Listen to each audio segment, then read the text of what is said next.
Greetings, Earthlings. Roseanne Arcus. What are they? Nephilim. Amalekites. What are the other ones? Anunnaki. Soulless bots. What have you? Whoever's here, I don't know. Whoever's meant to be here. Whoever God led here, I don't know. And especially animals, my favorite souls of all, because they're far better than humans, as they do not need to bullshit themselves and are free from MK Ultra Nazi mind control, unlike American citizens. Welcome to the Roseanne Barr Podcast. Oh, you see, my patience is growing thin. Well, as you know, I love speaking with geniuses that are out of the box. And today I was thinking, last time when Shannon was on, that was filmed pre-Shabbat,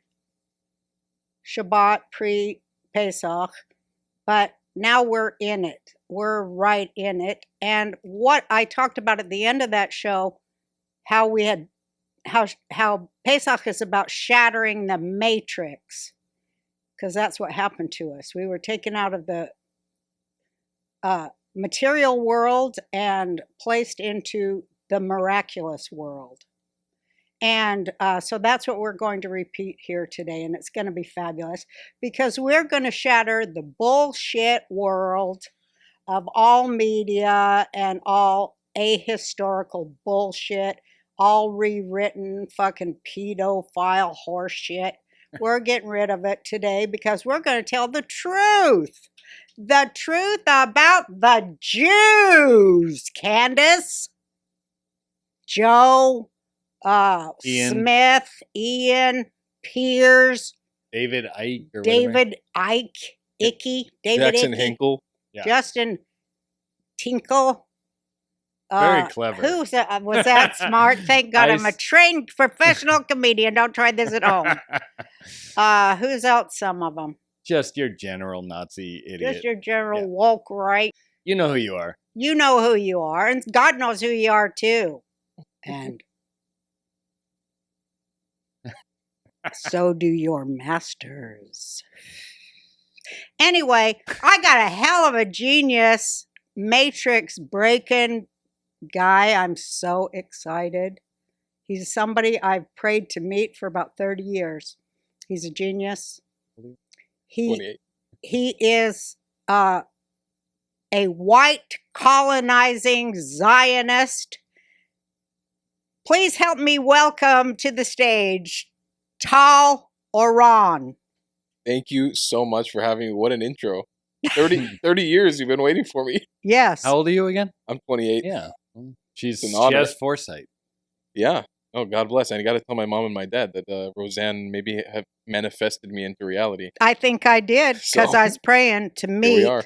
somebody who would actually care enough and know firsthand the real history and be able to speak it into existence Mhm. of the Jewish people in Mesopotamia and the Levant. And let me tell you, I'm excited to tell you my family story because I think there's elements in my family story you don't even know Oh boy. that are going to blow your mind. Oh God, And I do it. I did a DNA test recently Uh-huh. and I confirmed all of it. Oh, I did the DNA and confirmed it too. Mhm. Oh, hell yes. Go. Hell yeah, baby. Go, baby. What did exciting. it say? So, to open with, I am a white colonizer. I like to introduce myself as a white colonizing Zionist prince. That's usually the... That's good. You look like a intro. white colonizer. I come from a lineage of Jews known as Mizrahi Jews, which, unfortunately, both Jews in America and general media around the world just like wants to ignore us. We're just like not brought into the conversation at all. When I recount since October 7th happened, Piers Morgan, even Joe Rogan, anytime anybody's been brought up to represent Jewish people, I cannot recall a time a Mizrahi Jew has ever been brought up to represent Jewish people or Israelis or Israel.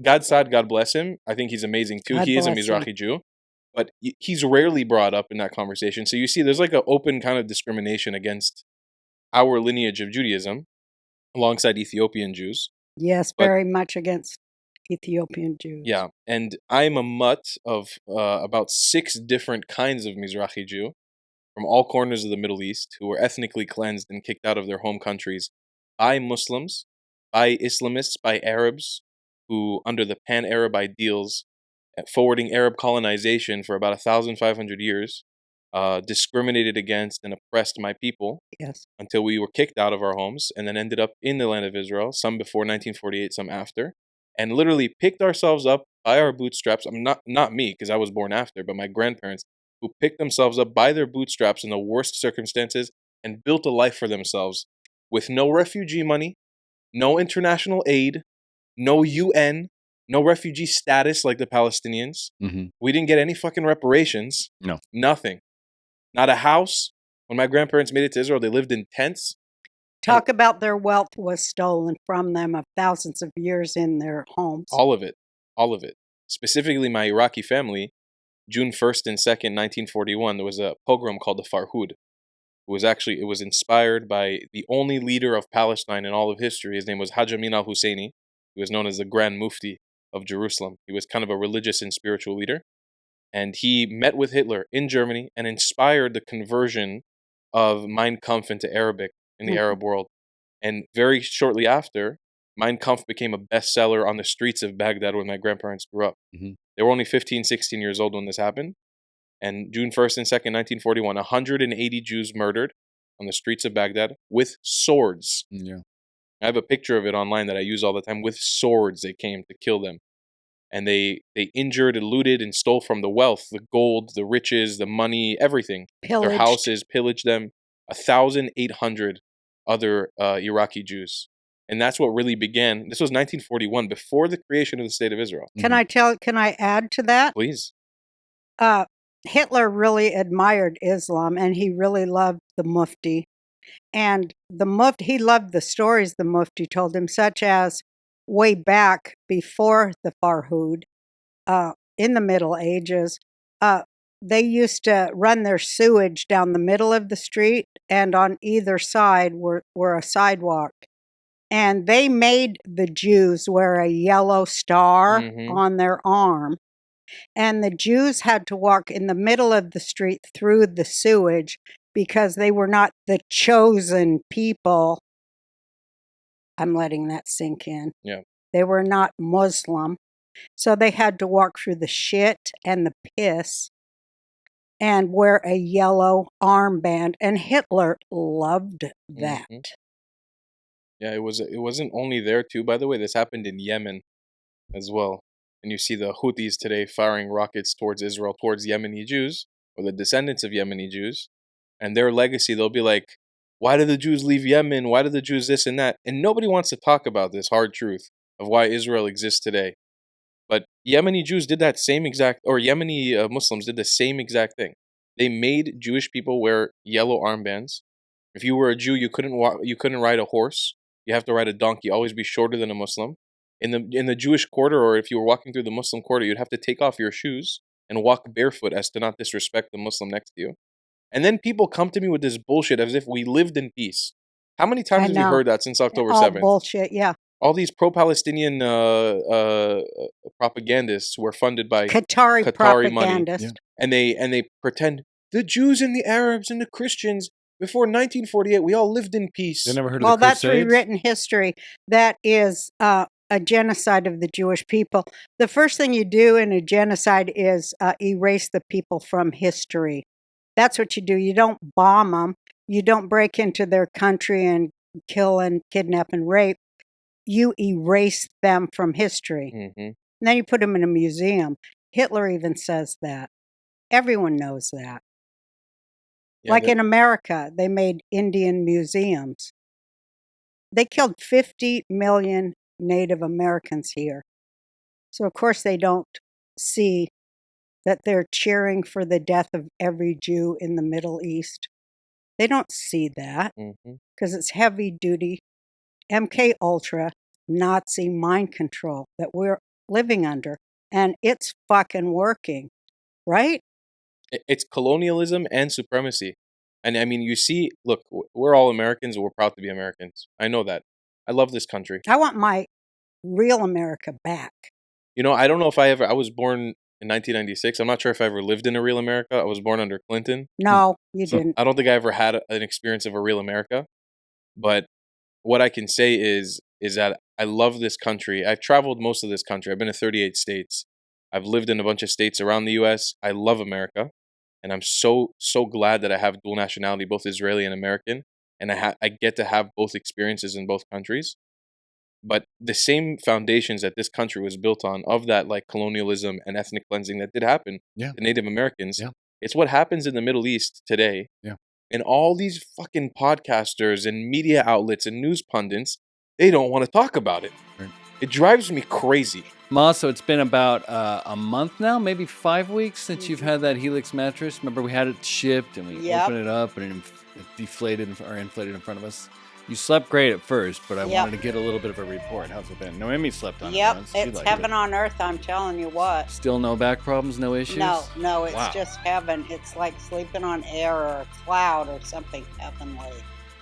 It is just great. Well, you should tell people, because again, this is the company where you type in your age, your weight, how you Uh-huh. sleep, side, back, and it factors all this stuff in. Be Oh, quiet. yeah, you do. And it now lets you be know. It quiet. gives you the best mattress possible.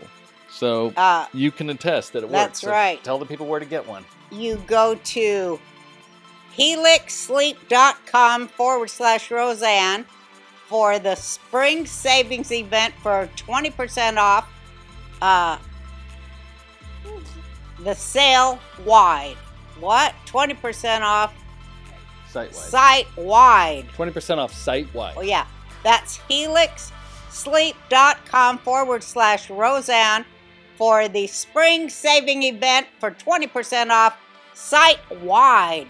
helixsleep.com/Roseanne. All right. It drives me crazy that they're doing it to Christians, and the Christians just talk about Israel. Yeah. Yeah.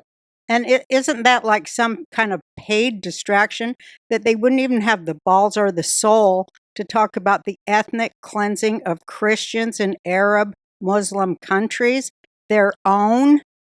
It's sick. I haven't seen Tucker or Candace mention any of this stuff. Have you? They might not know. I honestly believe How that do they not know? I or know. or they might have been told it, or it's just too inconvenient for their worldview that they just don't want to add it into the mix. Yeah. But it drives me up a wall Me because too. these are the Christians of the Middle East. Let's put them on the magnifying glass for a Yes, second. let's do. People like the Assyrian Christians, Yeah. some Yazidi Christians, even Persian Christians, Yeah. Iraqi Christians. You have Christians, the Coptic Christians, or some of the early adopters of Christianity, and lo and behold, Palestinian Christians, Yeah. the Yeah. Christians of the Levant. These people are the earliest adopters of Christianity. Yeah. Some of them might be Jewish people Yeah, of originally, course. They're converted. and they are completely ignored by American Christians and Christians in the West. Yeah, it's disgusting. Because of what? What's the reason? Why does this happen? You know, You mean why ignored that they're being genocided, killed. their They're not existence even- is being Yeah. Yeah. ignored. You know, as Jewish people, what I can say, we have a lot of problems. We're a very dysfunctional family. Yeah. But you know, when shit hits a fan, October 7th happened, we support each other. Yes. We send each other a lot of money all over the world. You know, soldiers in the IDF didn't have vests, this and that. My own mom was like raising money and raising funds for soldiers. I was as well on my YouTube channel. We all pulled in together. But Christians across the Middle East being massacred in the millions. And this has been happening for hundreds of years now. About 1,000, Yeah. about 1,200, 1,300 years. Babies. And where are the Christians in the West? We're the Christians crying over massacred Christian babies. Mm-hmm. They're all talking about Israel. Yeah. And they're pro-Hamas. I mean, it's horrible. It's a weird horrible to see. It's a horrible mind control reversal and a mirror image too. Yeah. And it's just anti-Semitism. Yeah. It's anti-Semitism mixed with a big dose of ignorance. And it's shameful. Because I even think about it from a Jewish perspective too. I really think we have a responsibility to help these people, to stand up for them. I know, like, we have our own shit we're going through as Jewish people. But these people who are the early adopters of Christianity, they might be our family. Yeah. Quite literally, they Yeah. might be our family. And might a be lot part of of our tribe. Muslims are probably Jews that converted too. Absolutely. A lot of people in the Middle East, people forget how early Islam is to this region. I mean, like, Islam is just the most recent addition. Yeah. The Middle East wasn't Muslim 800 years ago. No, it wasn't. Like 1,200 years ago, it came out of Saudi Arabia, but the Middle East only really became Muslim around 700, 800 years ago. Yeah, it's like Europe in 800 years. Mm-hmm. Or now. In 800 years from Yeah. now, Yeah. Or in a couple years. actually. inshallah. That's all I can say. Yeah, no, I mean, it's absolutely ridiculous. And this Arabization of our whole culture, of whole land, when I look at how Americans treat the Middle East, how Westerners treat the Middle East, it's like, oh, it's all Arab land. It's all the Arab countries. I'm like, Shu Arab. What Arab are we talking about, Yeah. brother? What a part of Iraq is Arab? Yeah. As the ancient Mesopotamians, as the ancient Sumerians, as the ancient Akkadians, as the birthplace of civilization. My grandpa and grandma grew up swimming in the Tigris and Euphrates River. I have an amazing picture I can send you of my grandpa swimming in the river. Please do. And somehow we're just all passed off as Arabs. Yeah. I'm an Arab Jew. What Arab Jew? Shu Arab Jew. What does that even mean, an Arab Jew? I'm a Jew who existed 2,000 years before the advent of Arabs or Islam. Yeah. And somehow everyone in the region, the Assyrians, the Copts, the Kurdish, the Mandeans, everyone just gets called an Arab. It's like, force. That's the power of force. Yeah. Isn't it? Might makes right. Because it's like, okay, we own the army now. You have no more freedom. Yeah. Well, look at the history of the Crusades. This war between Christians, Islam, and Jews goes back about 2,000 years, right? They've been warring in that region. Jews never had any weapons, really. But I'm just They saying, were the guerrilla fighters. there's been a fight for Jerusalem for thousands of years that includes even before the advent of Islam, because that was around 400. Muhammad was 300 or 400 AD, right? Yeah. 400 years 7th after century. Jesus, 400 or 500 years after Jesus. So when I see Candace or Tucker, and these are people I admire more than you do, you're mad. I'm mad at them. I gotta, I'm not mad at them. I'm like Torah's mad at them. Well, let's because understand they're twisting Torah, and you cannot do that. Well, I just don't understand how you can pretend that region, the history of the Jews in that region, doesn't exist when it's historically because understood. they're part of the process of, like right now they're in the process, the left, of erasing women's rights and erasing women. Yeah, they've been doing it since as the a 60s. Sex, right? A biological reality, because they live in that fucking philosophical bullshit world that has nothing to do with reality. And, they'll take it as far as they can for fundraising purposes, because all bullshit, and it's just to line their pockets and use people as lab rats for their fake experiments that they get government money to run on captive populations, hence Gaza. That's fucking a UN, what do you call those things? Petri dish, where they can do experiments on children to turn them into fucking assassins. That's what they're fucking running there for their look at the money NGOs and shit. You look at the money trail, and it all leads back to the UN. Every bit of it. Every single bit of it. That's the Satan. That motherfucker is Satan. Absolutely. Yeah. They are the most immoral organization on our planet at the moment. That's the Nazi world order. Somebody was telling me the other day in Miami, if an alien were to come to planet Earth right now, I'm sure this has been a popular saying. Well, I'm an alien. Salamu alaikum. So what if an alien? If an alien were to come to Earth right now, and they were to look for the main problem in humanity, and they were to look at the UN, which would be like the governing body in the world right now that gives you authority to say what are the problems on planet Earth, they would undoubtedly look at the Earth and say the biggest problem on planet Earth right now is Israel and the Jews, according to the UN. The UN has had more resolutions against Israel since its inception than any other country combined. That's insane. Right. I only found that out recently. I mean, I knew it was bad. Talk about a fucking scapegoat. I mean, it is a scapegoat because all of them, they have no women's rights. Hello? Iran. They have no fucking Jews. Hello? Then they yap about apartheid. What the fuck are you talking about, you goddamn devils? You think you're going to hold up a mirror and we're going to fucking not see you? I mean, it's a reversal. It's a magic spell. It's a dirty black magic, Babylonian magic spell, and it's going to fall today. I see you. I know you're Nazis. I know you call yourself religions, but you ain't no fucking religions. And God sees you too, and it's Shabbat. God, go get 'em, honey. Amen. There's the title of this episode. God, Can go I- get him, honey. Can I ask you a question, Tal? Amen. That needs to be a bumper sticker. No. God, go get him, honey. T-shirt. Amen. You gotta say amen. Amen. Tal, I have to ask you a question because you were here before. You were talking about the problem, the mistake that we as American Jews are making in the culture war. Can you talk One about thing that I more? want to say, I know Yeah. I'm getting, I never let anyone talk, but I'm an old Jewish woman. I have the right. I'll I'm ask you later. 72. Shut up, both of you. It's very important. Listen, American Jews, what they've done since 67 is help to make every Arab state Judenrein, you dirty bastards. And you've waged a war on brown Jews in the Middle East, you dirty, stupid bastards. Okay, it's your turn. Oh my God. Okay, so a few things. Yep. One, We have to win this culture war, so we have to. We're figure doing this it out. today. We're we're winning. doing it today. Yeah. This is what we're here to do. Yes. So American Jews, I would say, have had the better part of 100 years in this country to establish a name for ourselves. Yes. Right? Yes. And I from a certain element, my parents who came here from Israel to live here, they also are part of this problem because they didn't even realize this was a problem happening. Yeah. Yeah. Because they were too oblivious to what was going on. Yeah. But when you look and you ask the average American, what is a Jew? They will tell you, one, a white person. They'll be like, Jews are white. Yeah. Two, they'll see a caricature of Jerry Seinfeld eating smoked salmon, bagel, and cream cheese in New York City and a Hanukkah menorah. And no shade at Jerry Seinfeld. He's great. He is great. But that shouldn't be our caricature. Right. We're a diverse one. Although Of the he most, was 40 and dated a 17-year-old. Yeah. So that Continue. That works with the Jew. He said it was okay because she was Syrian and he was Syrian. Continue. And she had massive.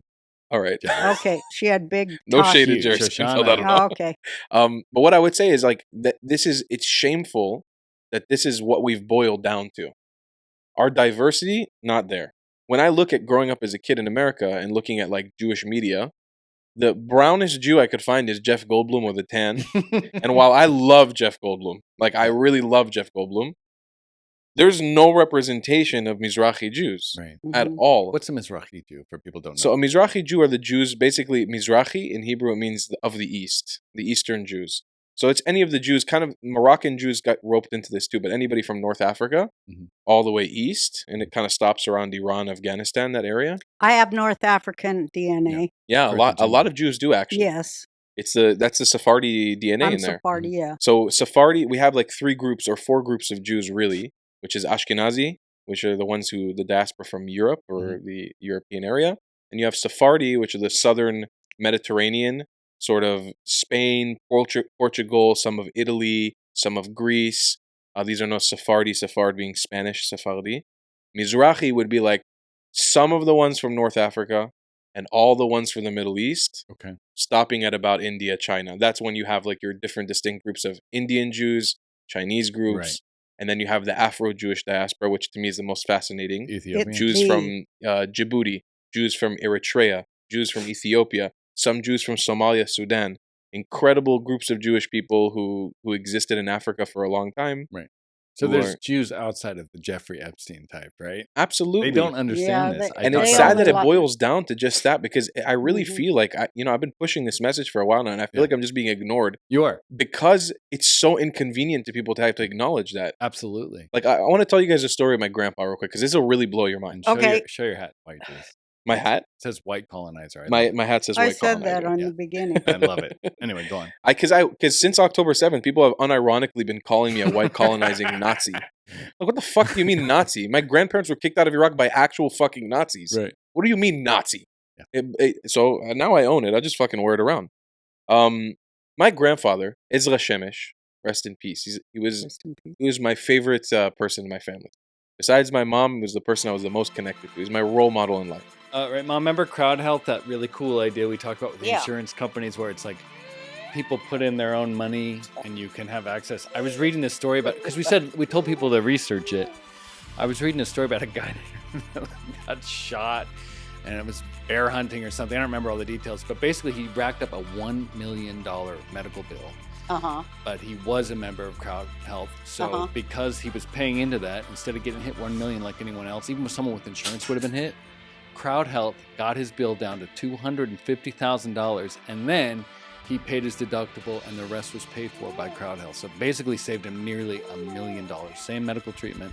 It's a really cool idea. It's basically... It's a new idea. Yeah, will you move your mic Yeah. up a little? Just a little. Move it a little up like this. Yeah, there you go.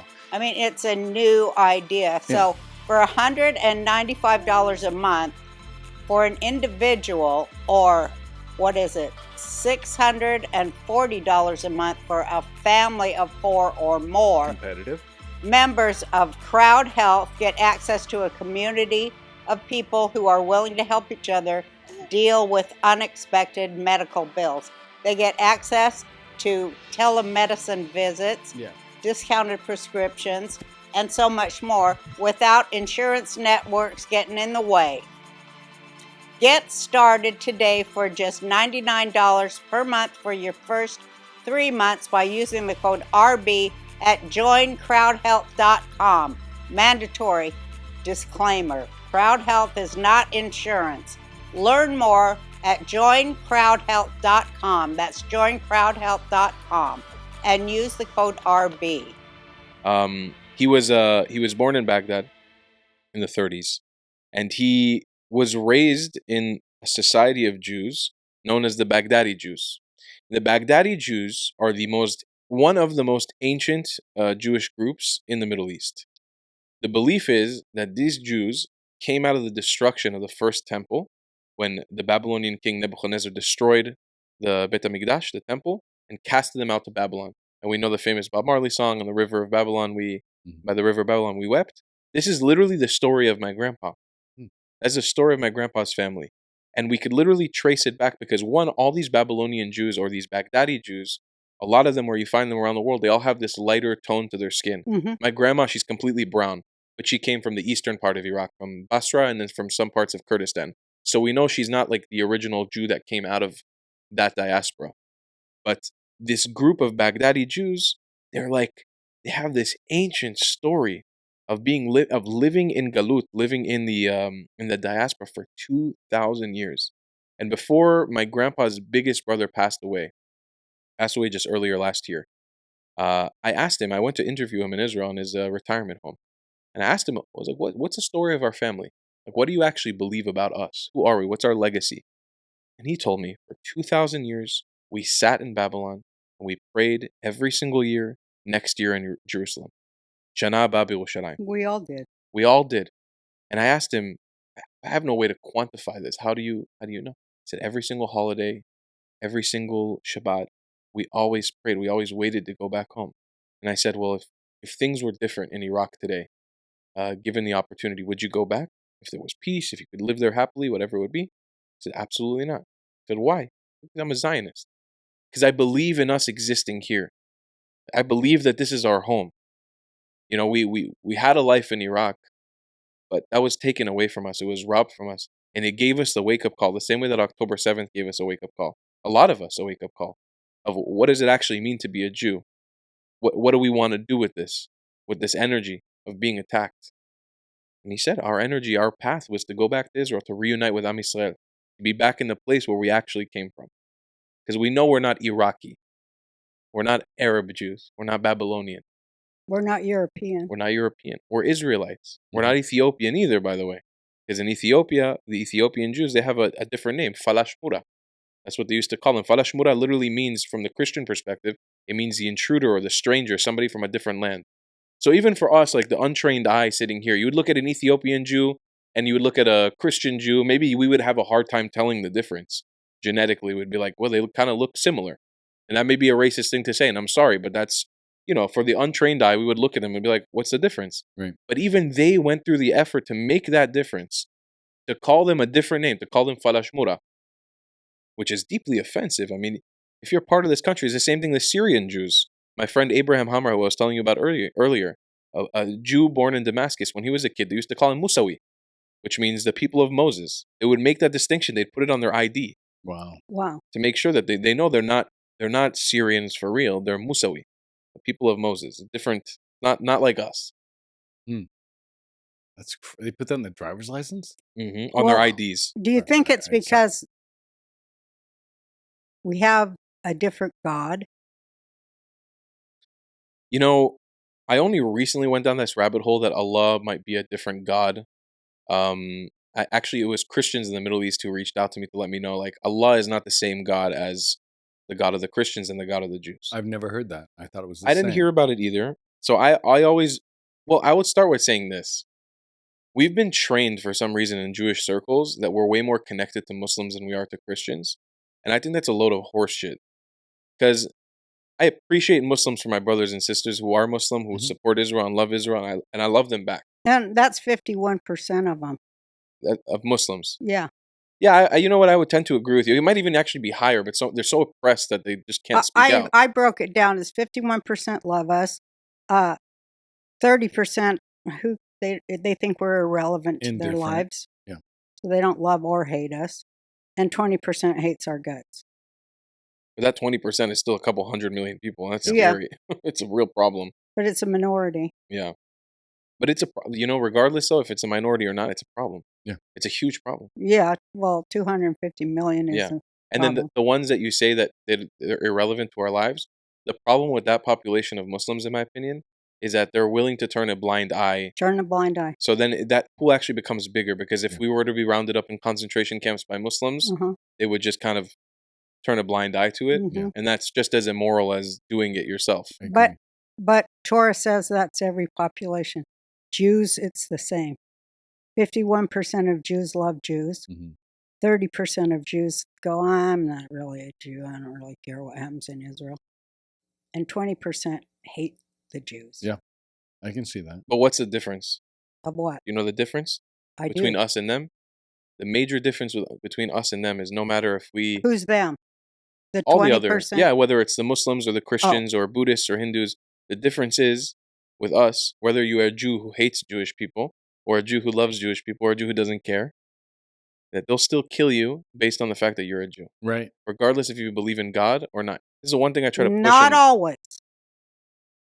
Unless you're Arab Rav or You mean like unless you sort of bend the knee? like Soros. Unless you are useful to them. But then you lose the fabric of being a Jew. Yeah. And then I think you deserve to be excommunicated from the body of Judaism because you're a traitor. But I'm talking about the average Jew. Well, I'm talking about, I shouldn't say their name because they should be blotted out. But there are some. They don't kill them all. Yeah. Some of the Nazis had Jewish blood. This is true. Yeah. Mhm. You're right. Were you saying you feel In fact, the worst enemy of the Jews are Jews? Jews of mixed blood. I actually agree that Jews... Like a I lot- told Joe Rogan, we did a breakdown of his parentage and where he comes from. He comes from a city that's very heavily Jewish and has always been. I go, you might have some blood, bro. And because I find that people who have Jewish DNA or RNA or genetic memory or whatever you want to call it, like Dave Smith, they are often the biggest anti-Semites. And they often entertain they are often the devil's advocate types. Interesting. It's an inborn self-hatred, which is why, when you open up that door, you look at the people who open up that door of anti-Semitism, look at it. It's people like Norman Finkelstein. Oh, God. It's always that professorial class that turns on us. Yeah. Well, every group has that. Every kind of issue. group. It's not, like I You said, think it's Candace not. and Tucker have Jewish blood in them somewhere? They must, or they Tucker wouldn't be must. such horrible Jew haters. Should we change Joe's name to Joseph Rogenstein? Well, I always do that. Like I call Roganovich? him Mel Gibstein. I'd always do that because it's like, that's part of what's wrong with Jews is internalized self-hatred. Absolutely. I couldn't agree with that more. And that's the war. Yeah. That's the war of that we have to win. We are really, a lot of times we are our own worst enemy. Yeah, we always are. We always are like, we always put a foot for ourselves to trip over. Yeah. And we always run to turn each other in. Yeah. Yeah. We can't wait to fucking do that. Like that Jewish group, if not now or whatever the hell it's called. JVP, the Jewish Voices for Peace. All them assholes. Did you see their None of them Seder? have a Jewish mother. I'll tell you that. Yeah. Believe it. Did you see their Seder? Their Free Gaza Passover Seder? Oy vey, I can imagine. We all had that one asshole at Seder. It was our sister's kid who was so closeted. Yeah. That's part of why I did gay shows, because I'm like, I can't deal with closeted gays in one more minute. So I said, I'm going to free them.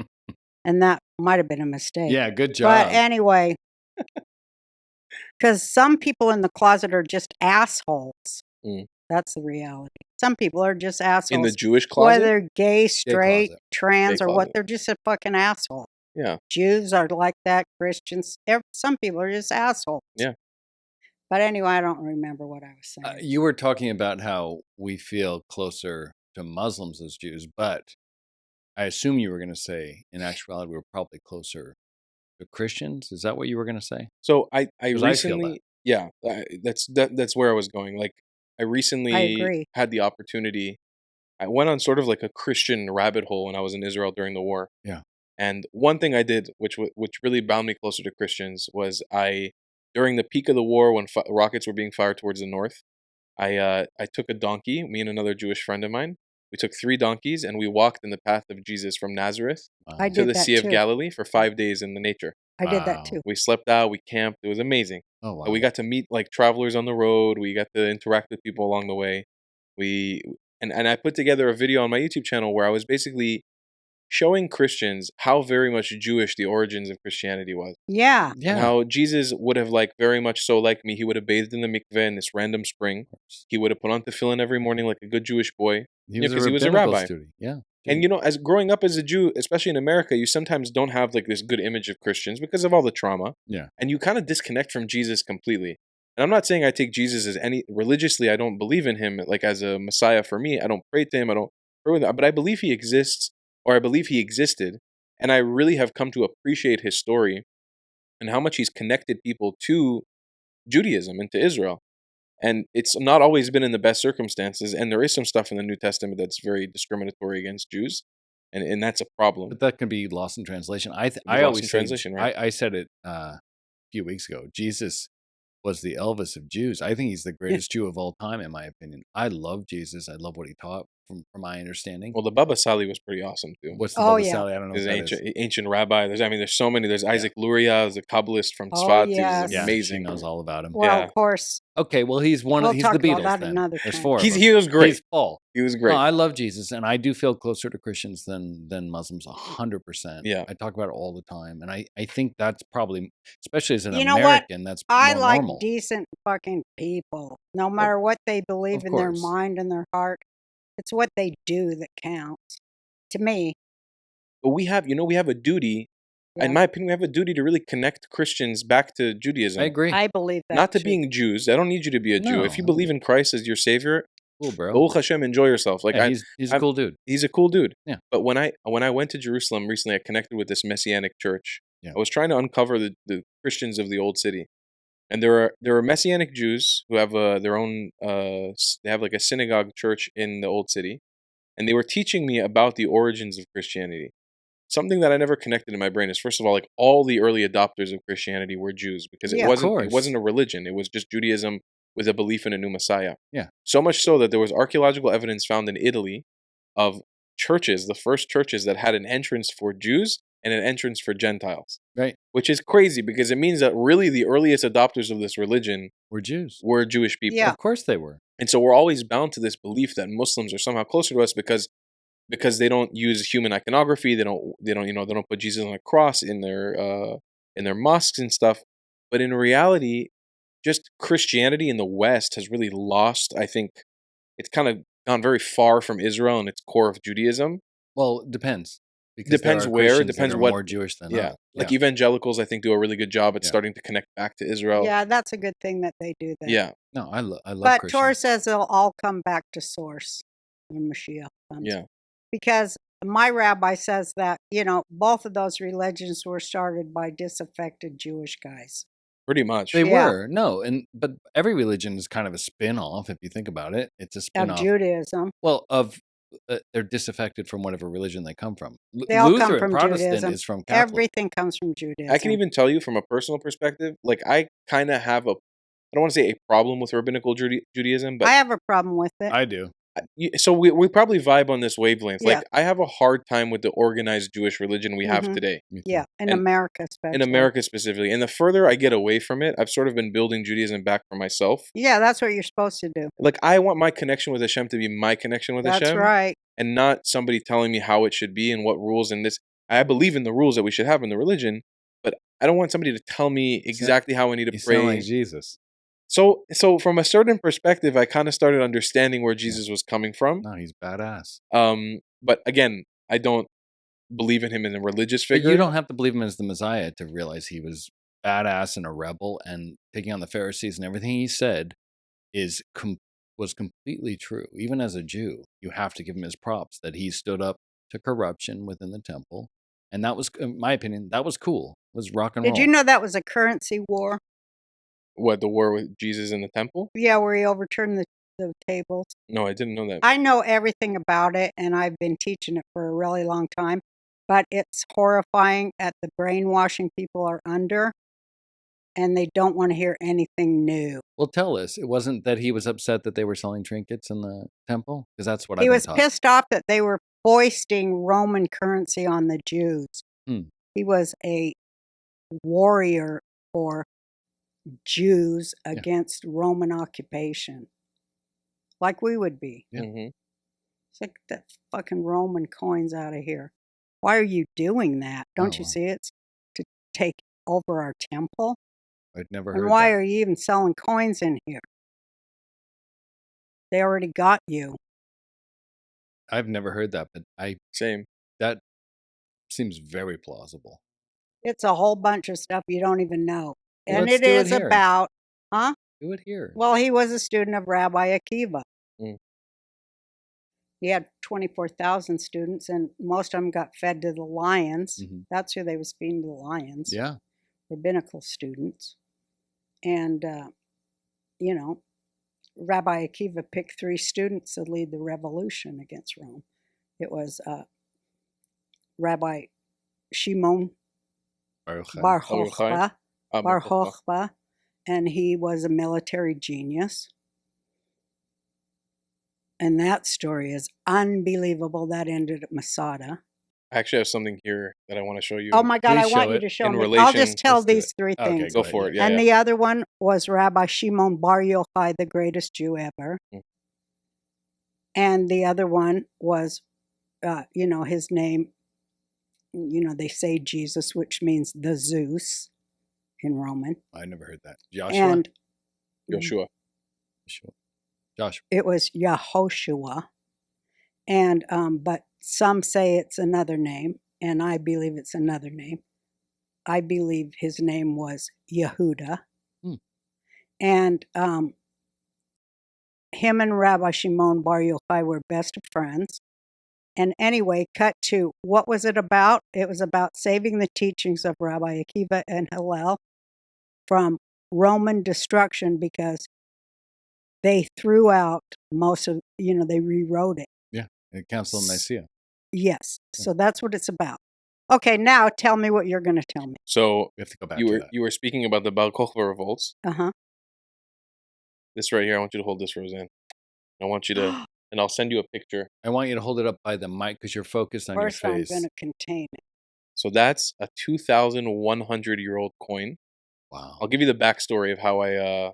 Can you hold that up for the camera, Mom, by your mic? Then I just Yeah, look when at you're it and ready. I Take your smile. time. Explain why she's looking at it. So last year, I was invited by the city of David to go underground in Jerusalem to a part of the city of David that they don't give access to everybody to. I bet I went Congrats. there too. Yeah, it's like basically it's a big tunnel from the pool of Siloam, from King David's temple, or for King David's palace, all the way to the Temple Mount. And deep underground, you go through all these layers.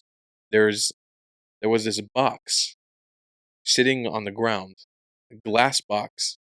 And I always find this funny because we Jews are so obsessed with proving our indigeneity to Israel. Like they found this artifact and just put a box over it and like nobody touch it. Yeah, exactly. But basically, this box contained this coin, which is known as either the Masada coin, Wow. the Bar Kokhba revolt coin. How'd you get that? I have a dealer in Jerusalem. I can hook you guys up if you want some as Oh, well. yes, please. And basically, the coin has two things on it. One part of it has a Judean grape leaf, if you can see that, Roseanne. I do. I thought it was a pot leaf when I first So that's a looked at it. Judean grape leaf. That's one of the 7 minim, the 7 species that we have tended to for our whole time in Israel, amongst figs, grapes, pomegranates. I can't remember all of them off the top of my head, but the 7 species that I have Jewish those people. tiles in Hawaii on my wall. I thought you were putting it in the ashtray. I almost panicked. Sorry. Psycho. And then the other side of the coin has a Judean wine vessel. I saw. Yeah. So that's something that we used to use. We'll use it in Passover, use it in Rosh Hashanah. And the most interesting I part. have wine from Israel made from reconstituted 2,000-year-old Judean Is grapes. it good? I've I heard haven't about opened this. it yet. Oh, I've heard about this. I actually met people who tend to that farm in the West Bank in the Judean Samaria. And I didn't know they were actually Open in it. Tell production. Hannah to open Did it. we We'll get take it a for taste. sure? Yeah. Okay. So on the most interesting part of this coin is what says in it in Paleo Hebrew. What does it say? Let me tell you something. Getting older is inevitable if you're lucky. And if there's one thing that I'm not going to do, it's sit around drinking garbage coffee while my cells age faster than our national debt. That's why I started drinking 1775's anti-aging coffee. Yeah, anti-aging. It's their same bold, dark roast that I love, but now it's infused with CAAKG, a compound shown to support cellular health and actually help reduce your biological age. In plain English, you will look younger than a Democrat baby blood drinking donor. It's safe and it's lab tested, and they even are rolling out biological age tests so that you can actually see the difference. You can get it right now in their longevity bundle, which is on sale for $90. Normally, it's over $250. You get 2 bags of anti-aging coffee, a rare Peabody roast, which is the best, and some limited edition merchandise that doesn't look like it was designed by woke interns. If you care about your health, your mornings, and not aging like a banana in the sun, this is the coffee you want. Go to 1775coffee.com/Roseanne and grab the longevity bundle while it's still in stock. Hey, look, Ma. Look, Han, Mom's been drinking this coffee. Look how young doesn't she look like you? So on one side of the coin, it says Shnat Shtaim in Hebrew. Shnat Shtaim demarcates the second year of the Roman occupation of Jerusalem. When the Romans were occupying Jerusalem, people don't know that they treated us the same way the Nazis did, the same way that Hamas treated us on October 7th. The Romans pillaged us, they raped us. Jews were hiding in tunnels like rats in the sewer systems of the old city. They were embarrassed, they were pillaged, they were the worst. They were in the worst condition possible. I mean, we know the story of Masada and how the Romans forced this population to maybe commit suicide. I mean, that's 7 years they build a ramp. Yeah. So that's what it says on one side of the coin. But the other side of the coin, for all the pro-Palestinians who say Zionism is a European creation, that side with the grape leaf, I want you to look at that. It says Lecherut Zion in Hebrew, which means freedom to Zion. Wow. The original free Palestine is right there on that coin. Yeah. Our ancient ancestors in Jerusalem, without me and Roseanne having to do any lies, no Qatari money, no Russian money, no bullshit propaganda. Yeah. My fucking ancestors 2,100 years ago left me a sign in the mine. ground. Yeah. Our ancestors left us a sign in the ground to show us proof that we wanted Zion back. Yeah. That we wanted Zion back in our control and our self-determination. Yeah. Right. Well, God was the first Zionist because he said you're going to leave Egypt and go to Zion, which is Jerusalem. So, the devil worshippers don't like Torah. Mm-hmm. Well, they don't like archaeology either. They don't like our God.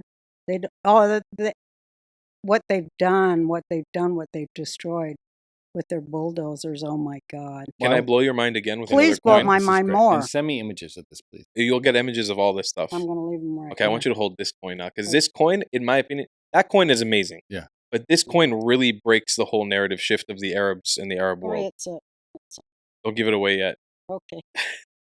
So 2 sides to the coin.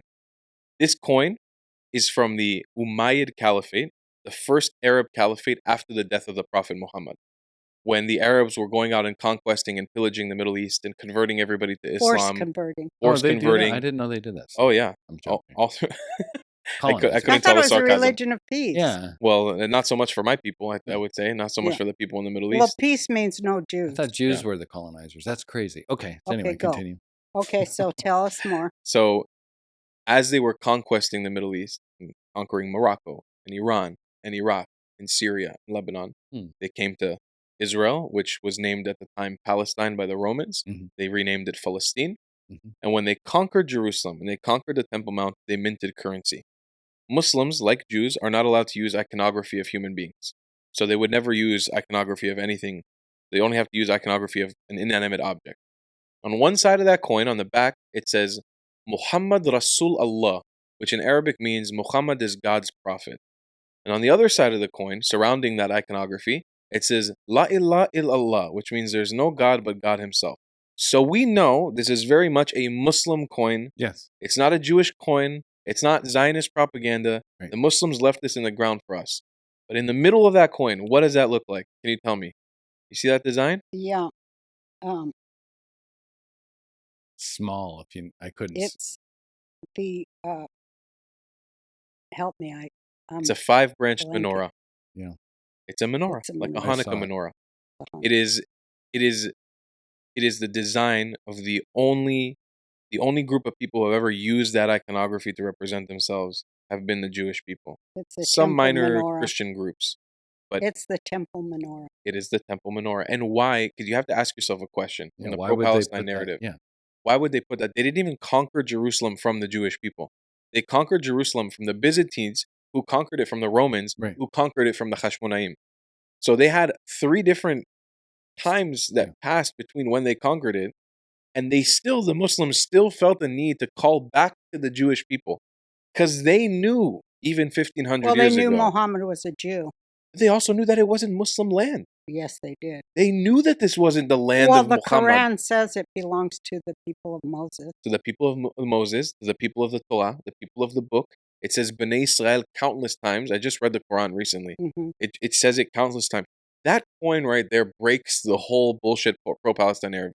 I always ask them, okay, if Jerusalem is so Islamic, why the fuck is there a menorah on this coin? Yeah. What do they say? Why did you sign it with Muhammad Rasul Allah and then put a menorah on the coin? What do they say?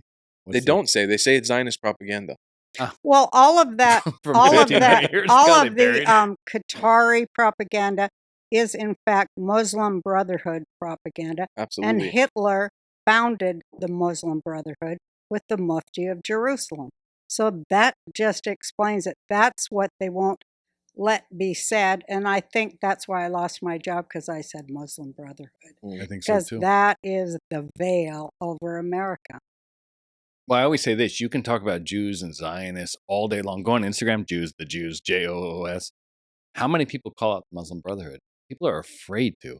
And the old saying is, if you ever want to know who controls you, think about who you can't make fun of, who you can't comment on. You can talk about Jews all day long. Nobody talks about the So Muslim I Brotherhood. say She did just once and lost her substitute show. the word Crazy. Jew. So who's in charge?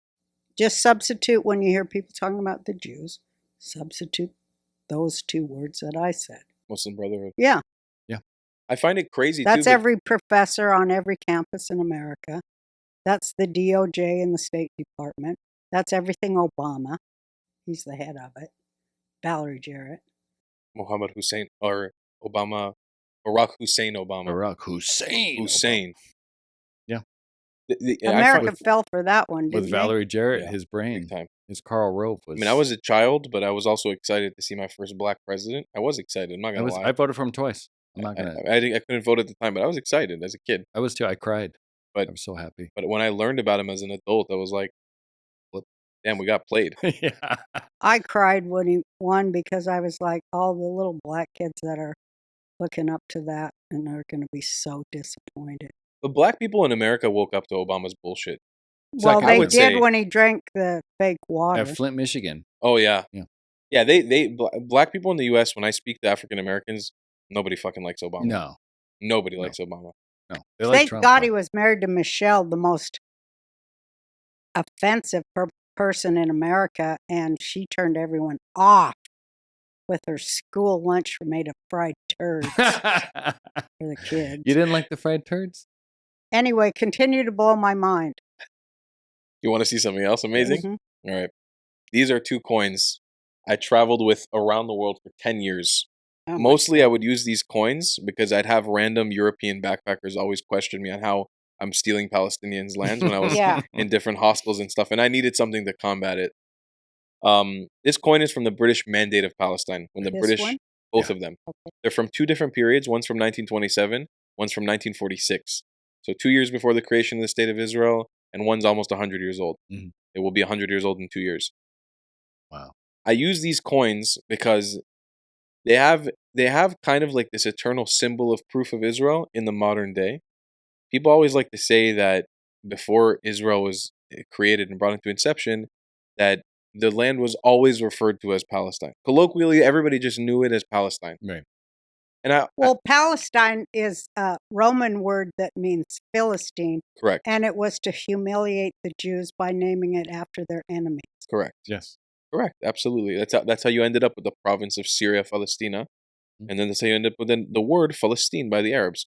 And on that coin right there, and yeah, while they're not wrong, like the region used to be called Palestine colloquially, Yeah. and on documents and official terms, it would always be called Palestine for sure Yeah. for a long time. But they always ignore the fact that something else came along that always.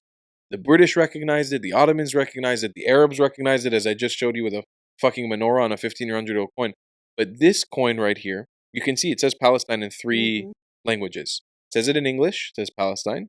In Arabic, it says Palestine. In Hebrew, it says Palestina. But do you see, Roseanne, where it says Hebrew? Mhm. There's a parentheses right next to it. You see that parentheses? Can you read Hebrew? I could read letters, but yeah. Can you Slowly. recognize after the word Palestina what it says in parentheses? It's pretty No. small. You have to It's tell pretty it. small. Yeah. Anyways, there's Yeah, the now Hebrew you- letters of Aleph and Yud Oh, the beauty. in a small parentheses right after the word Palestina. And you'll find this on post stamps. You'll find this on land purchase documents from the British Mandate of Yeah. Palestine. I've seen that. What's And- that mean? Aleph Yud stands for Eretz Israel, That's right. the land of Israel. And this appears even on tabo, which are land documents from the Ottomans from 400 years ago. Because there Yeah. was never a I period see of it time in now, I see it. history Uh-huh. where people didn't recognize this land as Eretz Yes. Israel. Mhm. Ever in history of the planet. I see it. Do And- they think? I'm sorry to cut you off. Do they No, no. think the Old Testament is just bullshit, or is that Jewish They propaganda? say they believe it. What? Because they Well, mention Israel The in the Old fact Testament. is that most Muslims don't like the Muslim Brotherhood either. Right. Of course. And Americans are like, Muslim Brotherhood means all the Arabs, No. you know? But again, Organized this crime. thing, the Arabs, They don't even know about Sunni and Shia and Wahhabi. they don't know shit. They don't know about Sufis and how amazing Sufi Muslims are. They're like Yeah. the Kabbalists of the Arab world, They are they're the awesome. Kabbalists. of the Muslim world. Sorry, That's right. Well, it- of the world, because they founded the Freemason. and they're amazing. The Sufis, they're incredible people. They're the ones who built the Taj Mahal. Yeah. They came from Iran. They traveled to India. Now they live in Nigeria. I had a chance to sit with them in India for like 2 days straight and meditate with them and listen to their story. They're incredible people. Yeah. Like they are so amazing, and they do this spiritual dance I that do they do. that. I do the dance? derby, yeah. Yeah, wow, that's amazing. But I always fall into the wall and hurt myself. I actually have Jewish friends who wanted to start doing the dance because they wanted to connect. Do you want to hear something weird? Tell me. When I went to Israel, I did that dance with Muslims and Christians women. Wow, We did it 20 years ago wow. for peace in between us. Because Wow. it really is a woman's war, I think. Mm. But we all were sworn to never repeat it or use each other's names because it was death. The That dance. you danced with a Jew. Mhm. Think about that. Okay. Tell me about this one now. Well, it's the same coin. One is from 1926 and one is from 1946. One is from 1927, one's from 1946. Oh. And I brought the two of them because it shows you this gap of time I see it on that this. really proves Eretz Israel was Eretz the term that people used. I Which mean, means the land of it Israel. means the land of Israel. But why is it something that I always think deeply on is what is the threat about Jewish people going back to the land where their sacred dead are buried and farming it? What's so horrifying about that? You know, I think from a Muslim perspective, a lot of it comes down to this idea of having a kafir, or somebody who's below you, because Arabism is supremacy, Mhm. and what we Because see they're the chosen people. exactly, and what we see in the Arab world today, the reason why all these countries adopted Arabic is because they said that Arabic was the supreme language. Arabic was the chosen language. It was the language of Allah. All the stories of the Old Testament that we believe, the Torah, were, according to the Muslim narrative, were written in Arabic. Mhm. All the early adopters of monotheism, Abraham, Isaac, Jacob, Moses, Musa, Noah, they were all Muslim. Jesus Christ was a Muslim, according to the Muslim narrative. And so, for them, when you see us kafirs, coming in, trying to reclaim our land, trying to build independence and sovereignty under them or above them, they see it as a huge spite because they're supremacists. Well, do you think that it has to do with that we allow women equal rights? That's a huge no-no. Of course, everything we stand for kind of goes against their worldview. I mean, look, I also think the way that Israel presents itself is not the best Yeah, because we represent ourselves as this bastion of America in the Middle East, which is also not great for our PR there. it's not at all. No, and I do think we need to coax our Arab neighbors into being our friends. I think it's important. Yeah. Like, we should have our Arab neighbors respecting us and loving us more so even than Americans because I think so too. they're our neighbors and that's family. And like, people might Well, think why do we let America call the shots for Israel? that's mismanagement on Israel's part. I mean, no, you'd be a fool to look at Israel and not say like the government's a complete mess. We all Yeah. acknowledge it. Yeah. It's a mess. Well, let's talk about this. Well, show me some more stuff though. I want to see all your stuff. Also, Okay. Hannah just brought this in. This is that Open Jewish. it up. Well, do you want to open it?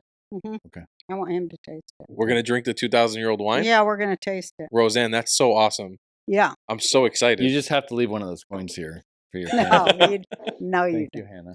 I would if I didn't need to do more speaking engagements with them, but I bring these on tour when I Oh, of speak course to you people. do. Well, I want to see the other. Well, that looks like pottery. Sorry, continue. Pottery. Yeah. What this is it? This is some demonic pottery. What is it? So I'll give you the backstory on it first. Okay. Sorry, this is Um, loud. All right, go ahead. Last July, did you hear in the news about the town Majd al-Shams? Mm-mm. So you know about the Druze in Israel. Yes.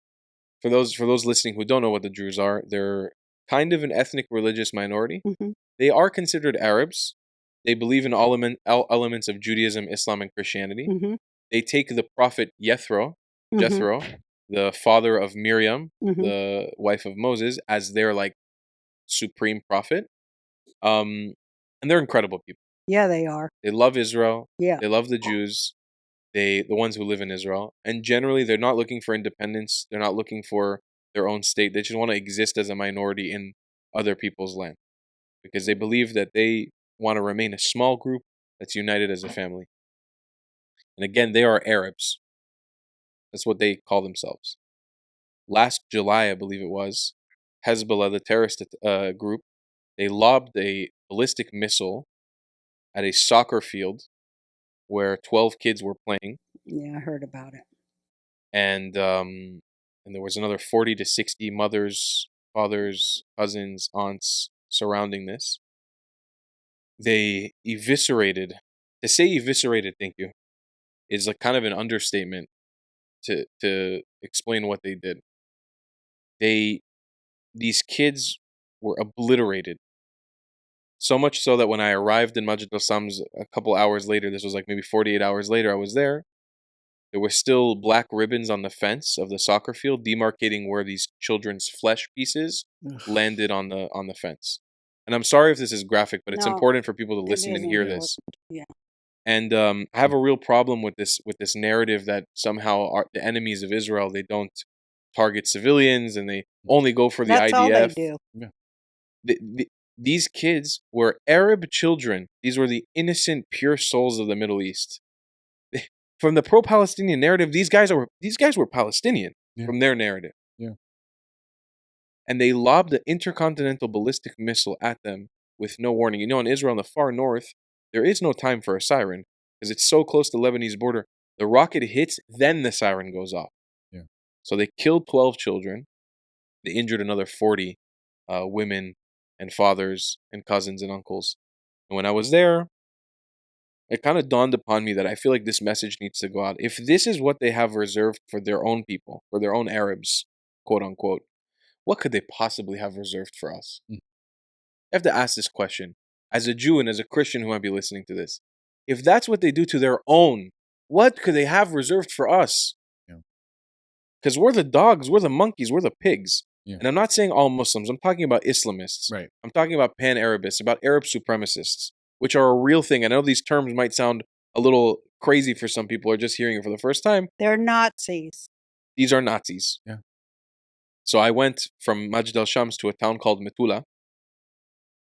This right here are fragments that I collected from outside of a child's bedroom in Metula. It weighs about a pound. Yeah, these are shrapnel from rockets. You can see on the rocket, there's still some Arabic writing on it, so we know who sent it. I can't tell exactly what it says, but there's Arabic writing on it. I have a circuit board here. I have another piece of shrapnel from these Hezbollah rockets, and these were found outside of a basketball court, in a children's house in Metula, in the far north of Israel. When you're walking around there, you can see the Hezbollah fighters walking around, all Don Juan with their Kafiyas, pretending like they're the shit. But they launch these rockets at women and children. Mm-hmm. And you know, when these rockets detonate, they explode a bunch of lead bullets to try to hurt as many people. Like the reality we've had to exist in Israel in the last year and a half. And nobody wants to hear about our trauma or our fear. I mean, if I hear a loud honking now, I get ready to run. Yeah. You know, and that's not something I had a year and a half ago. Yeah.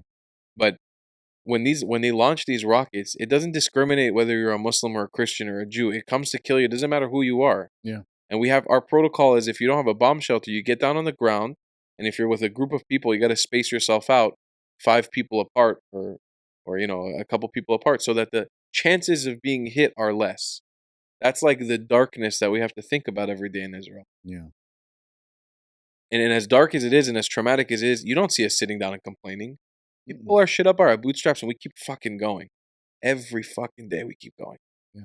My grandma's 86 years old, bedridden with dementia. I asked her, what do you feel when the sirens go off? Once you can't even really hear them anymore. But she says, I sit in bed and I wait to die. Where's the morality in that? Tell me. Where's the fucking UN? Where's the human rights organization standing up for my Iraqi grandma who's a refugee, who never killed a person in her life, who didn't want to come to Israel? Yeah. It wasn't her first choice. She was born in Baghdad. But Muslim... But there's no place else. Of course, and she's happy that she's there now.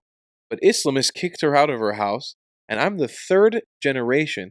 I am the third fucking generation having rockets lobbed at me by the same fucking people.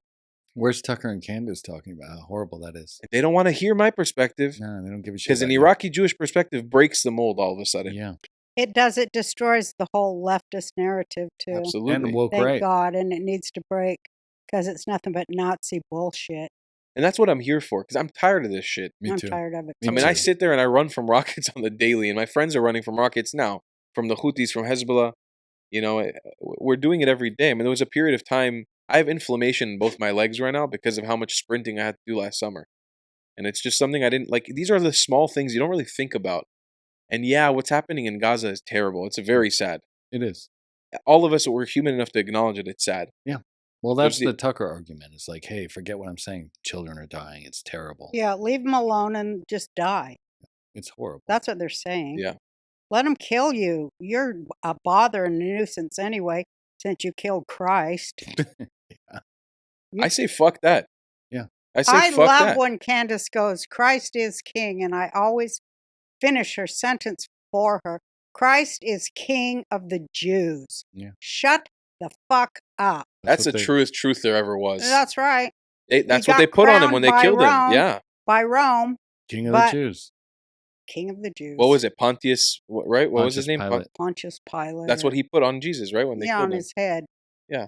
But it's us Kabbalists know INRI is a backward amalgam. What do you say when you take the first letter? oh yeah, I know what you're talking. Hannah is one, right? Same backwards. When you take palindrome. palindrome. Yeah, Is that that's what it. it's called? It's a backward palindrome. Well, my issue This with is really good, by the way. oh yeah, Isn't it? explain what this is The before we Chaim. sip. And Roseanne explain. Chaim. Chaim. It is Passover that we're filming this, by the way. Yeah. I don't know if that's lost. The Chaim I love. Shabbat, pre-Pesach, Shabbat Chag pre-Pesach. Sameach. This is the real Illuminati Pesach. right here. Yeah, This we is run the real everything. That's why we're Three on a Jews podcast sitting We're now. down. running it all. Yeah, We're Drinking- hell getting yeah. podcast in Texas. Drinking Yeah, in 2,000-year-old Texas. wine. It's reconstituted grapes from 2,000 years ago in Ooh, Judea and Samaria. I think I should have let it get room temperature. Yeah, it should have got room temperature. Well, we'll wait. By tonight, it will be. Can we? I really want to let him just have 3 minutes. He's got the floor. He didn't even get to the Kafiya. No, we're gonna get to it, but just or after. mean, the I really want to Shemach. know what we can do better because Let's do the this is a. Shemach first. Let me finish. This That's is got a to be next. this is a PR war that we're in. It's also It's a real a spiritual war. It's a spiritual war. We have to be better as Jews. We're losing it. Yep. We have to be honest about it, and we have to figure out how All strategically. the brown I'll Jews finish this needs to sentence get later, with I it. guess. Black Jews, all y'all needs to marry all the Ethiopian Jews. 100%. Have 10 kids Yeah. each. I've known this for 30 years. Get in the Knesset. It'll all be cool. Like you say, we're cousins. We're getting along with our neighbors. We got to cut strings with American bullshit because they're know-nothing idiots. And they're proving it every day on the fucking internet. They don't know one thing about the Middle East, and we shouldn't be taking their advice, their money, or nothing over there in Israel. Israel needs to cut ties with America till America gets rid of the fucking UN and stops funding them. Am I right? First, I'll say shout out to all our beautiful Ethiopian Jewish queens. Mhm. And they are really the They are creme de la creme they're of our the Jewish hope. world. They're our hope, our future. I see so much hope. I have merchandise on my channel. One of the shirts I made is Shabbat Kala, the Queen of Shabbat. I bought it. So that one on the back, the iconography is an Ethiopian Jewish woman because when I look at them, I've heard their stories about how some of them walked from fucking Sudan Mhm. Yeah, just to get to Israel. yeah, they're I'm amazing. like, I'm so inspired by them, and they do eat shit in Israel today. Like their lives are not easy. Mm-mm. Like being an Ethiopian in Israel, I'm not saying it's not bad, but it's not perfect. No. And I have many Ethiopian Jewish friends, and I love them dearly. But their stories, they're just so incredible. They're like the most incredible diaspora. Well, their Jewish faith was community. never diluted by any Vatican or any of that. And by the way, similarly to Baghdadi Jews, they were casted out at some point during the First Temple period. Mhm. So just like Baghdadi Jews, we didn't celebrate Hanukkah or Purim just like them. Mhm. It was only later when Ashkenazi Jews and Sephardi Jews traveled to Iraq and that cross-contamination happened, in a good way, that we got those holidays in Iraq. But we were just like the Ethiopian Jews for a long time. I think that's also why I feel really connected to them, because they're just such an incredible community. Also, they're protecting the Holy Grail, which nobody wants to talk about. That's true. I I That mean, is true. I don't know if They I are. want to tap into that one, but I'm going to go there. No, Maybe let's I go can- there. Maybe I can do an undercover for Roseanne They're Barr. the best Jews Or of all I'd of go us. too. You want to come with? Yeah, because when I was in Israel, it was so funny because I was in the shuk and these Ethiopian Jewish women came up and they just sat around me and were telling me. And I said, I will tell. And because they were not being treated as well as they should be treated. But, they love to have a lot of children and do the right thing. Mm-hmm. So there you go. They are love literally, a lot of people believe they are protecting the Holy Grail. Yeah. They are the Holy Grail. I think so too. It's an Aksum.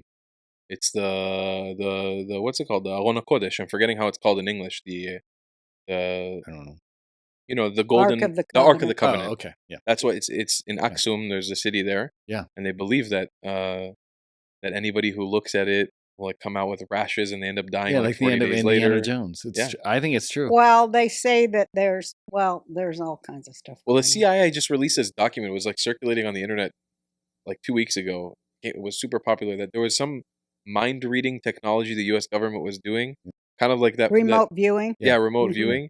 And they said that they had confirmed the Ark of Covenant's existence somewhere in Arabia. That's what they were saying. Yeah. So it goes away from what we believe in Ethiopia, but There was something like that confirmed this last week. I don't know if it's real or not. It's not. I don't It's know in about that I remote know viewing right thing. where it is. In Ethiopia? Ethiopia? Is it No. no? Mm-mm. Or is it Roseanne? It's in Jerusalem. Yeah? Yeah. Underground? hmm Mm. Wow. Breaking news on the Roseanne Barr podcast. We're breaking it right now. Can you No. just tell us what Yeah. you think American Jews can do better? Absolutely. That's I need Please. this message out. So And Christians too. the other day, I had a really high up level meeting with a bunch of influential Jewish Secret world The running Jewish cabal. people. Yeah, Jewish cabal. So I it's can't true. say Yeah, I can't the say who. I Illuminatis. don't want to say who. They're but not Illuminati, though, are The they? Ejuminati. It felt Illuminati like. I'm joking. Did you have to wear black robes or worship No. an owl or anything? No? Okay. I actually wore exactly what I'm wearing right now. Okay. I don't own that many clothes. We knew so- about this meeting. She wasn't invited and we were very pissed off about it, Yeah. but I'm glad you got in. Tell us. No girls allowed. Were there any women there? There were a few women there. Oh, good. Were they Okay. serving or were they at the table? No, they were at the table. Okay, good. One particular woman that blew my mind. Cool. Tell Tell I'm me happy to after. hear. Yeah, I want to know And who that is. I'll tell you about her later. It's got to be She's Laura awesome. Loomer. I'm guessing. No, it's I'm not. joking. Go ahead. So I told him I think it's ridiculous. It's absolutely ridiculous that I'm the only person who looks the way I look at this table. It And- is ridiculous. And that we've just completely ignored the Mizrahi Jewish story. Mhm. And when I was asked to Well, introduce the myself Middle Eastern Jew story, they've overlooked that. completely. And when I was asked to introduce myself, the way that I introduced myself was like this. I use bad faith arguments to jump in and out of social circles and racial circles as I please, unapologetically, to prove my points. Mm. I think that Jews in America had a huge part to play in the whole DEI. Oh, of course Color- they did. Absolutely. They had a huge part in it. Because they're Absolutely. commies. And Yeah. now we live in a world where that's the status quo. Yeah, good job, Jews. And I say, fuck it. That's the game. Let's fucking play. Yeah. I'm ready to play ball. So use me. Use me. Use my Ethiopian Jewish friends. Use my Yemenite Jewish friends. My Turkish Jewish friends. My Egyptian Jewish friends. And let's fucking rock and roll. Yeah. Put us everywhere until it feels uncomfortable. Until it even feels a little bit racist. Yeah. I don't give a fuck. Yeah. Do it. Because I think Jewish people don't understand. We are in an existential fight right now. Yeah. Yeah, we are. It's a fight for our survival. Yeah. And our PR is part of our survival. And if that It's means the we most need important part. that means we need a platform and plaster Jewish voices from the Mizrahi Jewish community and the Ethiopian Jewish community everywhere, let's do it. But the thing about Marxist Jews, socialist Jews, Like liberal Jews. yeah, Erev Rav. you know about the Arab Rav, right? No. Those are Jews who hate Torah, Okay. hate God. They're atheists. Well, it's Passover. They were the ones with Moses, right? yeah, they're the ones God told Golden Moses, calf? don't take them out. They're intermarried with Pharaoh. Pharaoh. Yeah. And they like slavery. hmm They get money from it. They like money. They like money more than anything. Jews. And they like, no, don't say that. Because there's Scots people that are like, it's not just Jews. They like honor. They like to build big buildings named after themselves. And they got a lot of ego, and they don't care about God, and they don't care about you. And so Moses goes, what? You say any soul can come to you and repent, any Jewish soul. He says this to God. Moses says to God, God goes, these people can't change. And Moses says, you says anyone can change if they repent. Because these people are never going to repent. They don't have no self-reflection. They're, Pharaoh is a God man, and they think they're God men too. They don't have no humility in them. They can't change that. And Moses argues with God till God says, okay, F-A-F-O. Have it your way. The first thing they do on the way out of Egypt is attack the slaves on their weak flank. They go after the old women and the children, which is this. Yeah. And the second thing they do is build the golden calf. And the third thing they do is anger Moses so that he strikes the rock instead of talks to it. And that's the reason he can't go into Zion. And they're the death of him because they are the Jews who do black magic. Do you know what I mean? The Right. mixed multitude. I don't know enough about it, But I'm telling you. You're telling me. These so are the I'm- Jews that our Sir Christian Pharaoh. and Muslim brothers in America hate. All the Jew shit you see on Instagram, the Jews run. That's the Erev Rav. They're not Jews like us. So I'll say this: I've never been able to put. I've never heard of the Erev Rav. Like this is the first time I'm hearing about it. I'll send you videos. It's all we Send talk me, about, send me yeah. stuff. I'm always open to learning and But listening. they're Weinstein, also among Epstein. the religious. So this is what I'll say: people like Candace Owens and Kanye. I will say, and this is without throwing Jewish people as a whole under the bus. No, let's because be honest. I here. love my fellow Jewish people, but I don't like the evil ones. No, and I think they're right. So I think that these people may have actually been wronged Who? at some point. Maybe people like Candace, maybe people like Tucker 100%. have actually been wronged by the wrong kind of Jew. Yeah, Oh, that's what at I'm some saying. point. Yeah. And so then they just We all have. they racistly cast. Yeah, we all have at a Yeah. certain level. Yeah. They just racistly cast this blank brush on all of us. Like all Jews are exactly like this, Yeah. There's only one kind of Jew. Yeah, That's what they're that's what saying. they say. and it's fucked up. When they say the Jews instead of some Jews or these criminals happen to be Jewish. Right. Like we never say the Christians. No. You can't make those kinds of statements, No. And That's it- proof right there that Yeah. you're off. and it would be immoral to do that And if kind you of say thing. Israel did it, I mean, you never say Denmark did this. Yeah. Right. But that's proof right there that they're fucking out of their minds and they're 100%. compromised. Or the And it- U.S. And it's so deeply offensive because it really, and I'm not a person who gets offended easily. I mean, like I'm a YouTuber. I get Me too. the worst comments every day sent to me. I don't get offended, but like that kind of shit really riles me up because it completely ignores my existence. Yeah. It Exactly. ignores everything my family went through, everything I'm doing to advocate for my people. I'm not rich. I don't know. My family never succeeded. They never became rich. We stayed baseline. We never got any money from any agencies. Well, We one haven't- in every 3 Israelis lives at poverty level. Yeah, we never got any cabal money. We never got any string up to the top. And I promise you, it's not just because we're Mizrahi. It's because in general, that story didn't happen to Israel. Or for a lot of Israelis, it's not something that happened. A lot of people in Israel are just suffering. They're just surviving. Living generation after generation from war to war, but they're resilient as hell. I mean, these people, you know the number one song on the radio in Israel today during the war? It's a song that goes, Hashem itbarach, tamid oev oti, v'tamid yeh li rak tov. Which means God is blessed, and I will always be blessed, and it will always be good for me. And every Muslim, every Jew, every Christian, every atheist in Israel is singing this song. Mhm. It's the number one song on the radio. It's like everywhere you go in Israel, that tells you everything you need to know about Yeah. Israel as a country. Yeah. These people are tapped into the light of God, let me tell you. Like, if you look for a more righteous group of people on planet Earth, you can't find it. Or a more genius and utilitarian people. I remember when I was in Tel Aviv and I was sitting on my balcony sneaking a cigarette because I wasn't allowed to smoke. So, of course, I did smoke. But as I'm sitting out there cramped on this little tiny balcony, I look out and here comes a mother, a Jewish mother, with the headscarf and the whole thing. And she or her husband or the both of them, I don't know, but she's got a wagon handle on a effing crib with wheels. And in it are 4 babies. She's turned a crib into a stroller. I never saw nothing so brilliant. Yeah. And 4 babies are in it, and she's just wheeling it down the street, shopping bags and children. A crib on wheels with a wagon handle.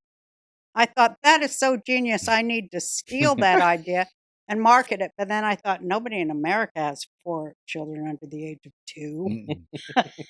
Can I tell a story when we were in Jaffa? Israeli innovation.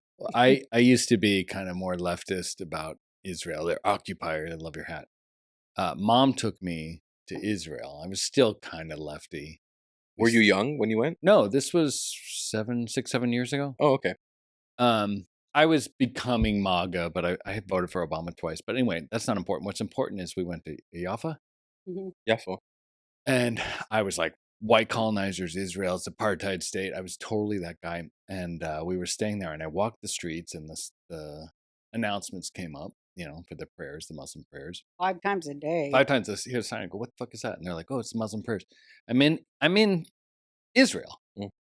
And I'm walking, and Muslims are praying on the street. And I'm like, well, I thought they weren't allowed here, so whatever. So I start researching, and I get to this corner market, corner. It was a Israeli store and I guess a Muslim store. And one was One thing you'll never see in any Muslim no, but this is what country. people don't know. So it was Free Palestine bumper stickers on this side, and Zionist propaganda. And the owners of each, one was Israeli, one was Muslim. They were smoking and talking, and they were each hawking materials on this corner. And it blew my fucking mind because I had no idea. They live in peace, especially in Jaffa. This is just south of Tel Aviv. It's a Muslim and Jewish shared space. And There's everyone no who hold on, comes please let me buys finish. from each. Please let me finish. There was no apartheid. There was total respect of each religion. There was a Muslim prayer happening in the streets, and the owners of the shops that were hawking pro-Muslim, pro-Jewish, they were out there smoking together, and they were like, "Whatever, we're just selling products." I was so I was pissed blown off. away. Nobody here in America knows that. They Nobody. don't know that you can't walk past the Western Wall into the Al-Aqsa Mosque without fucking armed guards. They don't know this. And I always, when I keep asking you, what can we do better? One of the things I think we can They do don't better know is, that- please let me finish.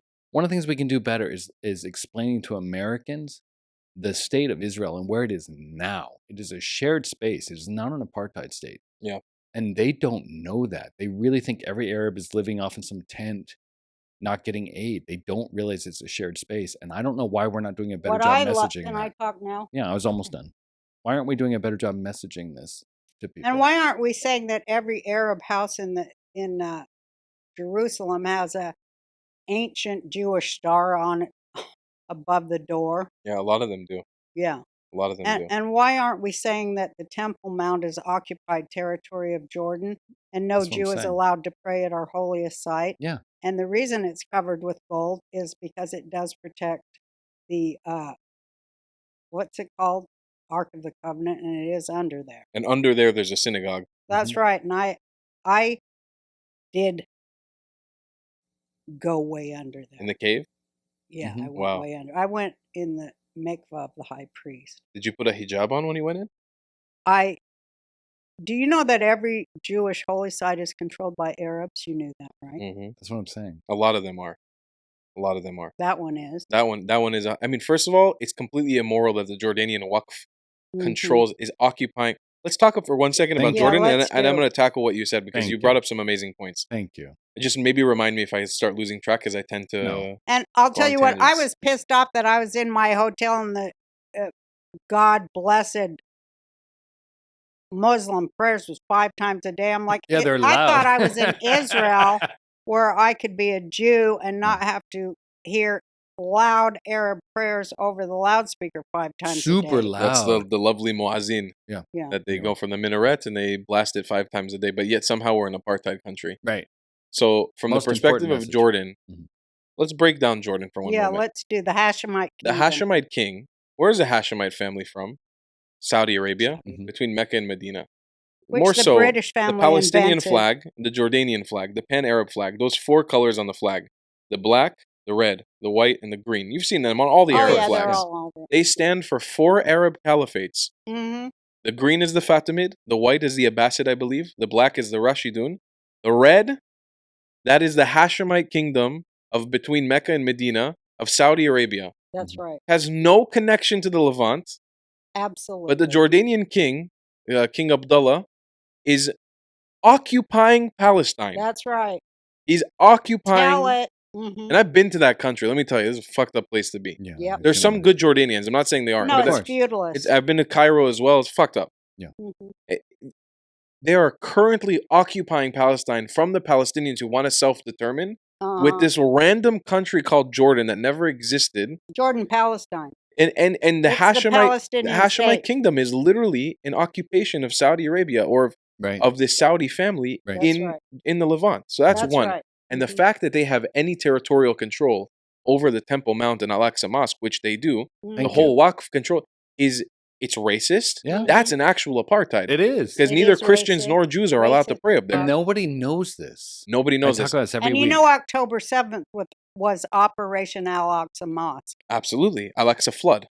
Al-Aqsa. Funded by, thank you very much, Egypt. Yeah, Right. that's right. Egypt first and foremost who allowed everything in. Right. I blame Egypt for October 7th. Of course. It is Egypt. Now, what Pharaoh. you were talking about us representing ourselves, I actually disagree with you. I Okay. think it's literally the only point that's been beaten over and over and over again is that Israel, at least from the Jewish I've circles, never heard it. we live in peace and we this and we that, and it's just boring already. That's all everybody ever talks about in like Jewish propaganda. Yeah. I have never heard it, so I'm So, excited. so I would say like that's the number one thing we always talk about is that there's peace and we live in peace and we have I equal didn't rights say and all peace. this. I said we can't pray on our own holy sites because it's under Muslim control. And also in on Jerusalem. the West Bank, where we're supposed to live in peace with the Arabs. I brought a black woman who worked for General Flynn with me when I went Mhm. last time. Yeah. And she was kind of a leftist, whatever, but I took her to the Arab city right next to the Jewish city. Mhm. And there was a big sign there that said, "No Jews allowed. Yeah. Enter at your own risk. You'll be You will shot." be shot." Yeah. Yeah. And she was like, "Oh my God, this is worse than the South." Yeah. And I go, "Well, Welcome Jerusalem. Welcome to the West Bank. It's wild welcome there. to the West Bank." But what I would say about how we represent ourselves, the reality that I've learned is people in the West don't care. They don't care. I could show them a million pictures and beat the bush on it, and I do it every day. I get millions of views on my YouTube channel showing Well, the people Jews the are real all Israel. bankers, and they're all rich, and they're all the Khazarian mafia, and they all Yeah, do they say all Jeffrey that shit. Epstein. But nobody cares that we coexist in Israel. They don't care. They don't care about the news because it's not sensational enough. No one's running the pieces. We Jews need, are as white. Jewish people, first and foremost, to push Arab colonization in the Middle East. Yeah. If you want to get to people They're understanding not even from the fucking Levant. who Arabs, Yeah. yeah. But the thing is not to make the distinction. We have to make the distinction that people who are Arabs and people who have been Arabized, Yes, we people do. who are colonized by the Arabs, because there's a lot of people, wonderful people in Iraq, who don't want to be Arab anymore. Right. They want to regain access to their holy ziggurats and their ancient Mesopotamian heritage, and maybe not even be Muslim anymore. And we should help empower them to that. Yeah, the freedom. The freedom. Same thing with Iran and people who want to be Zoroastrian. They don't want to be Muslim anymore. They don't want to be under the crux of the IRGC, Yeah. of the Islamic Well, regime. Iran is going Christian like fire. Mm-hmm.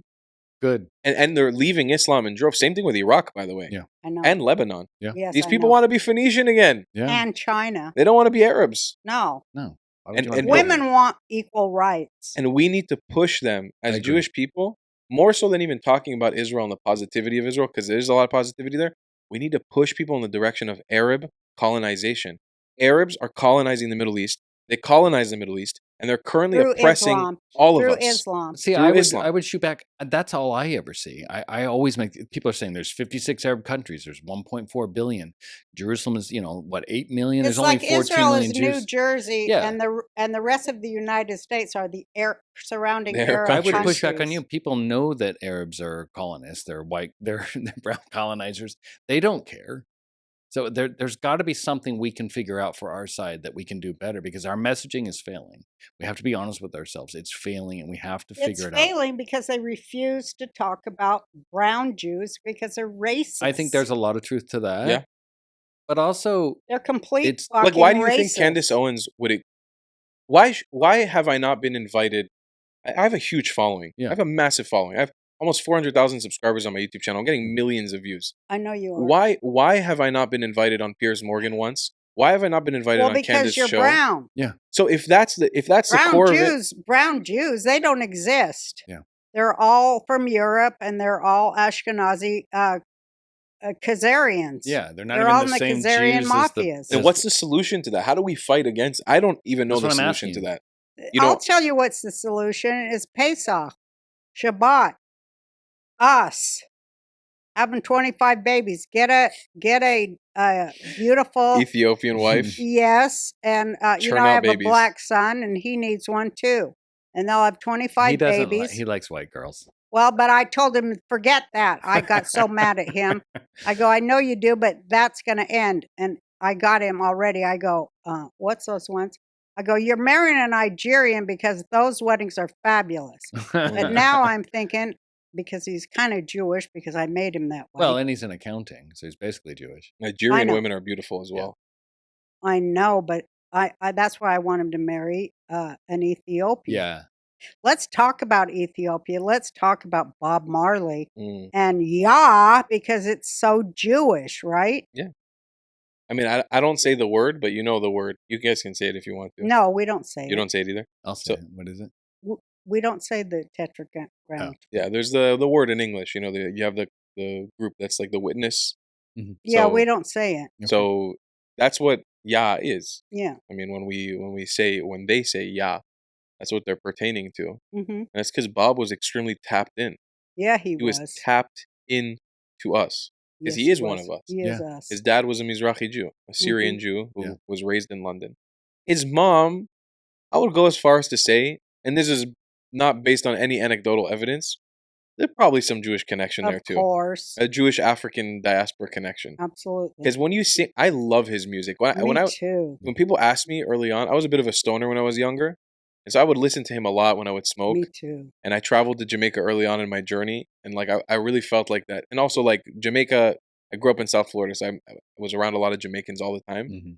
And like, I just have an affinity to loving their energy. There's something about these people in Jamaica, especially people who are part of the Rastafarian community.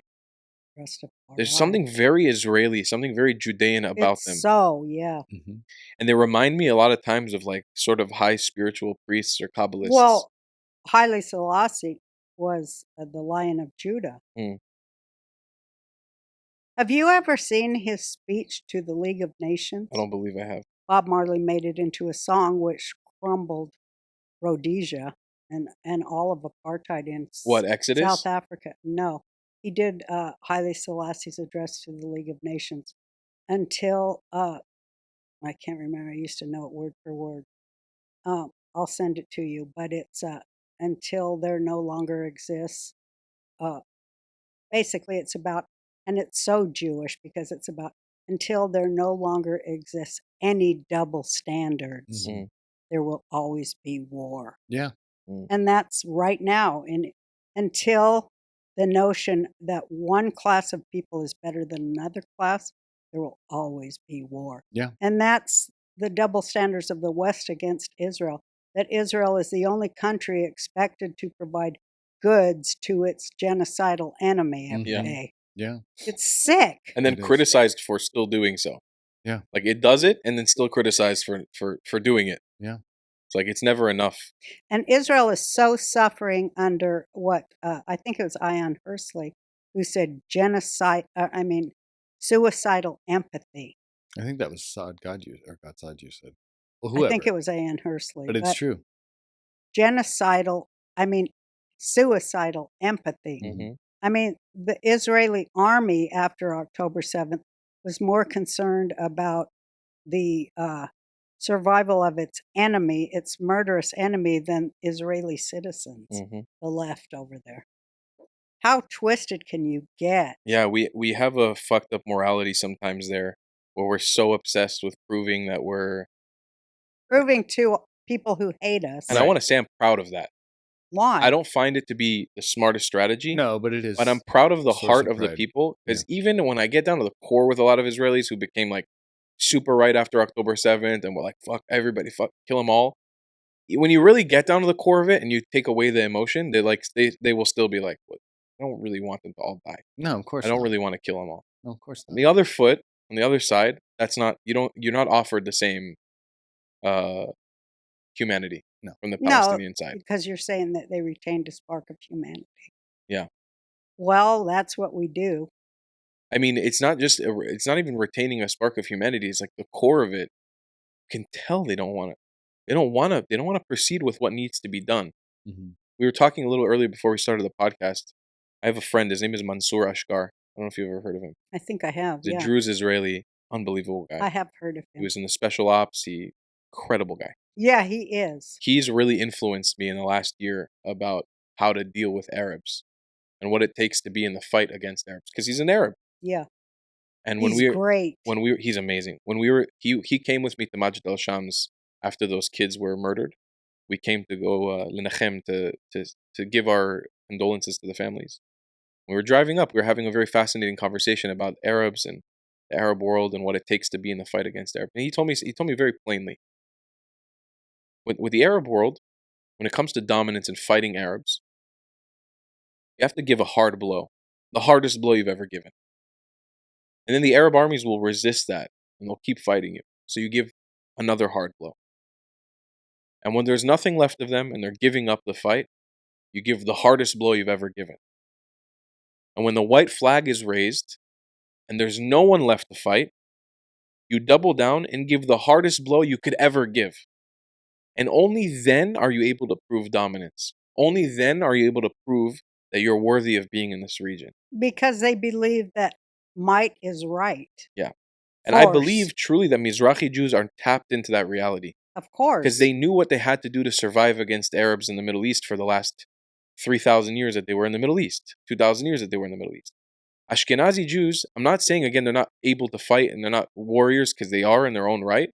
But I think that they're unwilling to maybe do what needs to be done to take that extra because step. they have an allegiance to the EU and the UN and forces that don't even mean well for them. And I think, by the way, that is changing in Israel. I think that a lot of Ashkenazi Jews are becoming Mizrahified, and they're becoming more Middle Eastern as every generation changes. But I think that a lot of Ashkenazi Jews, especially in America, American Jews, they're not willing to come to terms with the reality of what it takes to have Israel. No, they don't care about it. For them, Israel is the Tel Aviv boardwalk, the Carmel market, Jerusalem whenever they feel comfortable going there. And it's a caricature of what Israel actually is. Absolutely. They don't realize what it takes to survive in that neighborhood. And to survive in that neighborhood, you got to have blood on your hands. That's the reality. You've got to have blood on your hands. And it's not by our rules. If it was up to us, you know that we wouldn't want to fight anybody. We want to live in peace with people. But the reality is that we live in a fucking tough neighborhood over there. And they will fight you till the very last child, till the very last journalist, till the very last UN worker. So if you're not willing to be locked in, unapologetically, I am here and I am staying here. I'm not going anywhere. And you're not kicking me out of my home. I'm not going to any new countries. I'm not getting refugee status. You can all fuck off. I will not bow. I will not bow. I will not bend the knee. If you're not willing to come in with that attitude, it's going to be very hard. Because they the Jewish believe people. that God is on their side. And until you smash that the fuck out of them, they won't give up. Mm-hmm. But, you'd think they'd That's know so true. that. You'd think they'd know that our God is the God. I mean, they culturally appropriated our Torah. So you'd think they'd understand the source is the power. And, that's the whole story of Pesach, which is tonight. It's always now. Yeah. And, the whole story of Pesach is you got no power over our God. Don't make us prove that. We always give you 2 or 3 chances. You've gotten a lot of chances, Iran, since you bombed us and we didn't take. No, I'm speaking as a Jew in Israel, but they're all fucked up and they don't listen to me neither. But maybe today they will. They haven't even retaliated against Iran. And my question is always, if Jews do run everything like they all think we do, and if they get out there and they fat mouth Jews control everything, Jews run the world, blah, blah, blah, then why would you want to agitate a people with chronic PTSD who have nuclear weapons? The fuck's wrong with you? But it's like a bad boyfriend. And It's a the toxic girlfriend, relationship. the girlfriend got smart and went and got a pistol and she put it under her pillow for when he tries to really kill her. Hey, motherfucker. And they keep pushing for it because it's suicide by cop. Mm-hmm. That's what they want. They Mhm. want to be blown out of their shorts. Yeah. But anyway, now time for the Kafiya. And we're going to end on that. So the Kafiya. This is the grand finale, grand finale. baby. So is it okay if I move? Yeah, this you a little? can just move it back so I can hear you. This please. is Also, I want to shout out Roseanne's book, Thank you. The Roseanarchy, yeah. Dispatches from the Nut Farm.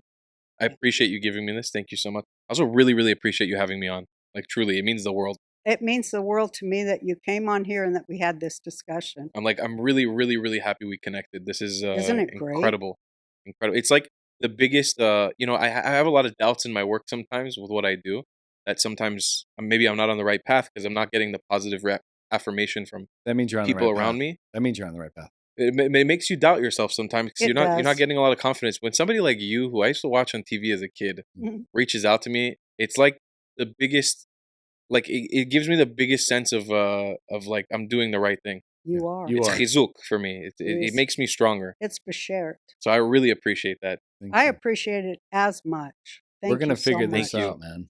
We I love think you. we can. I think it's just time, and it's really about platforming more Mizrahi Jews. Thank It you. is. Yeah, I agree. It really is. It really And is. internal messaging. We have to figure this out. We weren't invited to that Illuminati the thing. We cabal. should Oh have well, I hope I get invited to more of them in the future you because it was need very to be fascinating. invited. been. You'll never be invited back. You will be.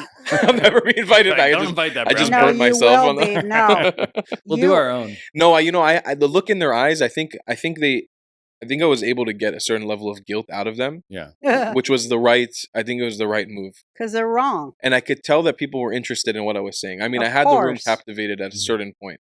I was also extremely nervous because some of these people are the most powerful people Yeah, we're not going to name them. that we know. It was scary for me, but I could tell there's certain individuals there who like really perked up when I was talking, and again, those kind of moments, they give you this feeling of like doing the right thing. You are. I doing want the you to right read my book because it's about my best imaginary friend when I was a kid, which was God, Mm. which is funny when I look back. But the last chapter is How to Kill Satan. Wow. I want you to read it. Okay, I will.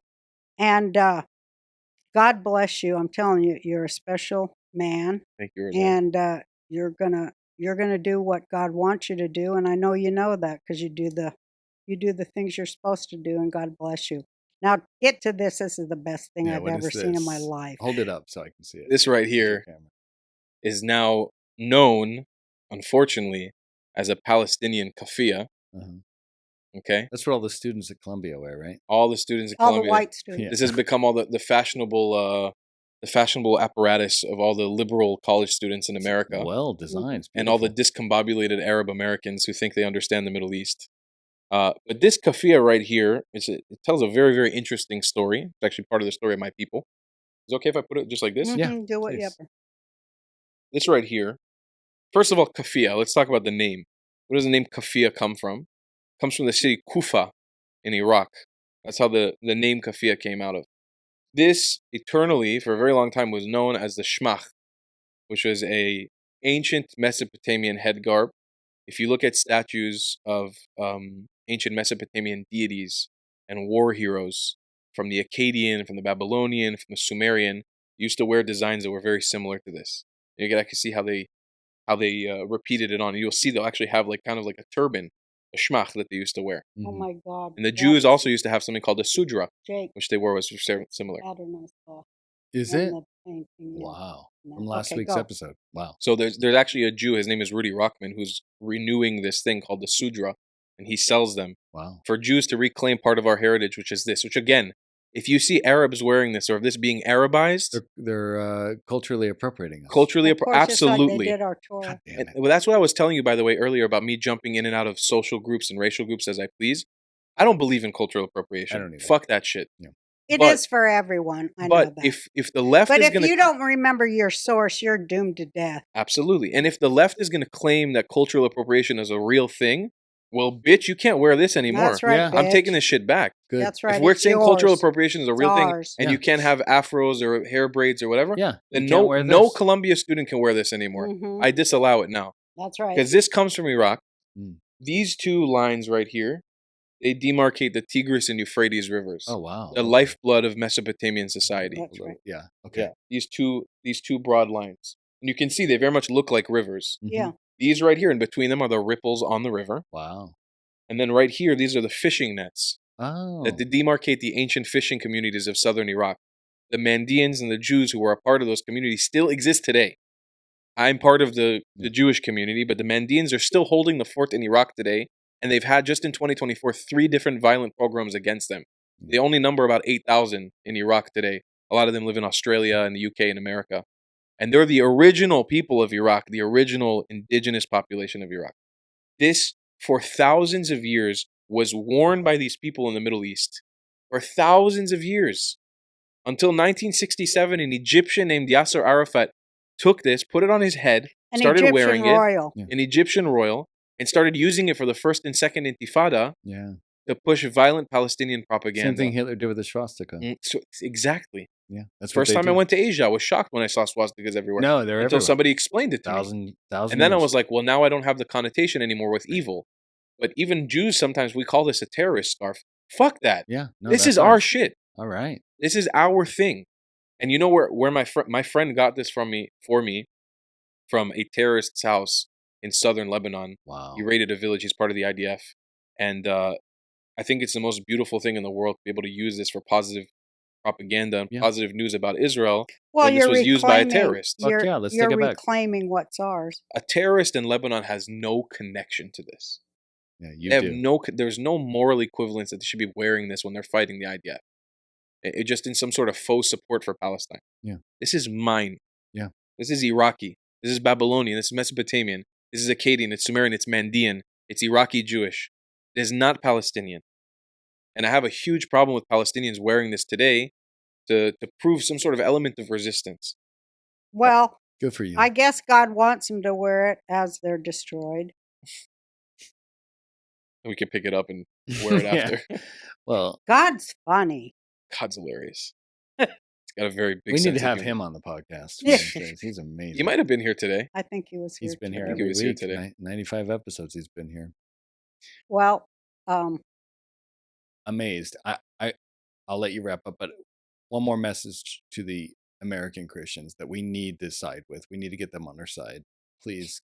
American Christians need to understand They do. right now that what's going on in the Middle East, it's about them. It is. it's about you. Because if you think for 1 second it stops in the borders of Cairo, if you think it stops in Beirut, you got another thing coming, Yeah, Habibi. it's coming to you. Because they're already in Denmark, they're already in Sweden, they're already in France. I stopped going to France. Me I stopped too. going to the UK. Yeah. Because I became uncomfortable, and I don't even look Jewish, Right. as according to the stereotype. Yeah. And that's how uncomfortable I became there. Yeah. So if you think it's going to stop at the borders of Europe and the Middle East, you've got another thing coming. Here's That's the another most thing to important say. thing. It's coming here. It is. It is here. Hello. It's here now. Yeah. Well, there's that whole talk about that city, the epic city. Have Yeah. you guys heard about that? Oh, yeah. It's here in Texas. They have People in in Jersey. Dallas kept telling me about it. Yeah. They were so worried about it. When I heard about it, I fucking She went wants out of ballistic. Texas. Let me tell you, I called up all the people I know. I go, bitch, what the fuck did you let happen here? And next thing I heard was they made Sharia illegal in Texas. Mhm. Wow. Yeah, Abbott But did. bitch, I know how to stick my fat Jewish old lady bitter nose in everybody's business. You know what's funny? Sacha Baron Cohen made a whole skit about it. Did you see his show, This Is America? Mm-mm. No. He made a whole skit literally about this like 6-7 years ago, where he came to like some rural community in America, I think in Arizona, and he was propagating this idea of building like a Muslim-only city. Yeah. And all these Southern Americans were like, fuck no. No, we don't want them Muslims in our neighborhood. But the reality is, like, you need to understand, if you have a Muslim-only city and this Like is not Dearborn, Michigan. like Dearborn, Michigan, It's outside of Dallas. There's a bunch here. There's that Jersey. will affect the integrity of Texan culture. No shit. That's the point. That's Yeah. what they're doing because they're They all vote colonizers. Democrat. Mhm. They're colonizers. They're imperialist colonizers. Well, they got it figured out. They'll vote Democrat. They'll all vote yeah, Democrat. 'cause open You borders know, let them and in. they get the lefties to help them do it. And I need to clarify, I'm not talking about all Muslims and all Arabs. course, we No, all know all Muslims There's hate. an ideology. No, the Islamists. Muslims hate the Muslim Brotherhood Yeah. just like we do. We're talking about Islamists. Islamists, jihadis. Yeah. That's the idea. We're not talking about all Muslims. No, kids. we love No. Muslims. God knows we have a lot of love for them. Yeah, we do. Yeah. And I They're want our peace. brothers. Yeah, they are our brothers. They're Yeah. family. Literally our brothers. Yeah. No, I sometimes. love my Muslim cousins. You know what I mean? I sometimes feel more comfortable sitting with Muslims and with Arabs than I do with Jews. Me I too. do too, unless I'm drinking. You gotta meet I some of the love cool Muslims who Christians. likes Me- drinking also. That's true. Yeah. I love Christians. I'm probably I love the Christians. I love too. I love people. I love everybody. Yeah, unless Hindus, they're Buddhists an are all asshole. amazing. Yeah. I love everybody who ain't an asshole. That's where I think. I think God wants us to go. There's two kind of people, good and bad. yeah. And we got to get with all the good Mhm. and excommunicate the bad. Yeah. That's what I think he wants us to do. I agree. It's the stand. Not by any of those names they Right. give us, Mhm. because we're just protecting the bad. Like, I hate when the ADL goes, you can't call so-and-so, this and that. Well, he's a son of a bitch. Yeah. Fuck 'em. Why am I protecting him? It seems to only exist to protect the horrors, Yeah. the horrible people. Yeah. We want to just protect the good Jews, And we want to right? estimate the That's who's under the gun. And we Yeah. need to uplift them. We Yeah. need to give them a voice. and want to protect the good Christians and Yeah. want to protect the good Muslims, Yeah. want to protect the good atheists and the good idiots even. Yeah. Children of God versus children of Satan. Like, think what we were talking about Yeah. earlier. Think of every news correspondent that's talking about Jerusalem and Israel Mhm. right now. Yeah. Right? Anytime Fox News brings on an Israeli to speak, Yeah. we got to push as a collective, as Jewish people, make sure that's a Mizrahi Jew. Yeah. Make sure that's an Ethiopian Hells Jew. yes. And there's more than enough qualified individuals. Of course. And again, it's not a color thing. It's not a race thing. I love my Ashkenazi brothers and sisters, but it's time we But stop. they don't know anything about Torah. Let's just be really real. They know not a thing about Torah. What they know is about humanism, which is bullshit. You're talking about Ashkenazi Jews? Yeah, all they do is get up there and talk about DEI and humanism and liberalism. Look, it They don't know depends. nothing about Torah. It depends. Not all Ashkenazi Jews. Ashkenazi Jews who have fallen into this category of denominations in America, Yeah. about like you're a Reform Jew, you're a conservative Jew, you're ultra-Orthodox. Yeah, for sure. That's a bit of a caricature because Judaism isn't like that. Right. No, we- there's like we- 300 religion. kinds of Jews. Yeah, we don't fit into a box like that. It No. just Yeah, doesn't work. I know, but on the media we do. And that's what we got to fight against. I thought we ran That's the right. media. Why- I mean, Right? Yeah, Yeah. we run the media. should Yeah, we're we- doing a shit job at our own PR. Yeah. How are we Aren't so bad we? at running the media? Shit job. Almost like we don't. Because they always want to pick somebody they think that what they think a Gentile will like. Exactly. But it's not yeah. what Gentiles like. You know when They just want truth. you know when Israel was loved the most? When? After the 6-day war when we kicked fucking ass. Yeah. When we took land. That's when Israel was loved. They Israel was loved after the beeper They attack. loved that because we reunited Jerusalem and it showed us praying at the wall and returning to our faith. Yeah. They like when we return to our faith and act righteously. And when we fuck shit up in the right way. Yeah. Absolutely. When we fuck our enemies up, like the Hezbollah beeper attack. That was Oh my God, amazing. everyone loved that. We were loved How for like much 48 did I hours. love that? It was amazing. You know what I said? Who by fire, who by flood, who by beeper. No, you're right. That's my problem with Israel. Fucking go all the way, man. Quit When being we're pussies. badass Fuck yeah. and we're strong, Absolutely. and you know what? Again, I'm not saying Ashkenazi Jews are not capable of it because God knows they are, but Mizrahi Jews carry that spirit with them. Not me. Other Mizrahi Jews, they carry No, that you spirit do with them too. every Don't day. say you Yeah. don't. I We'll, just- we'll go fuck Here's shit what up right I now, you think. and I. When we're going to end on this. Yeah. Here's what I think. Let's wrap. The 30% of Muslims and Jews and Christians who think that what's happening in Israel is irrelevant to their lives, and especially Muslims who Yeah. are like, I don't keep up with this and that, and Jews, I guess, and I would say whatever. Christians. Yeah. You're the reason all this shit goes on. It's your fault. Yeah. You better get engaged and get on the right side because that's what God tells you. Get on the right side. And you don't have much longer to sit there on the fence. No. Sitting on the fence is a judgment in itself. That means you're with the wrong side. You better choose right The because saying, you can fix this. And there won't be a war and there won't be any more dead children because of you because Yeah. you're going to choose the right. you know the saying, to not act is to act. Mhm. That's right. Complacency is in action. Yeah. Inaction is action. Indifference in the face of evil Willful is evil. ignorance is our enemy, and may Step up, God reverse motherfuckers. that. May God light the sparks in the souls of all the people who think that this conversation is irrelevant to them. It ain't. Get right.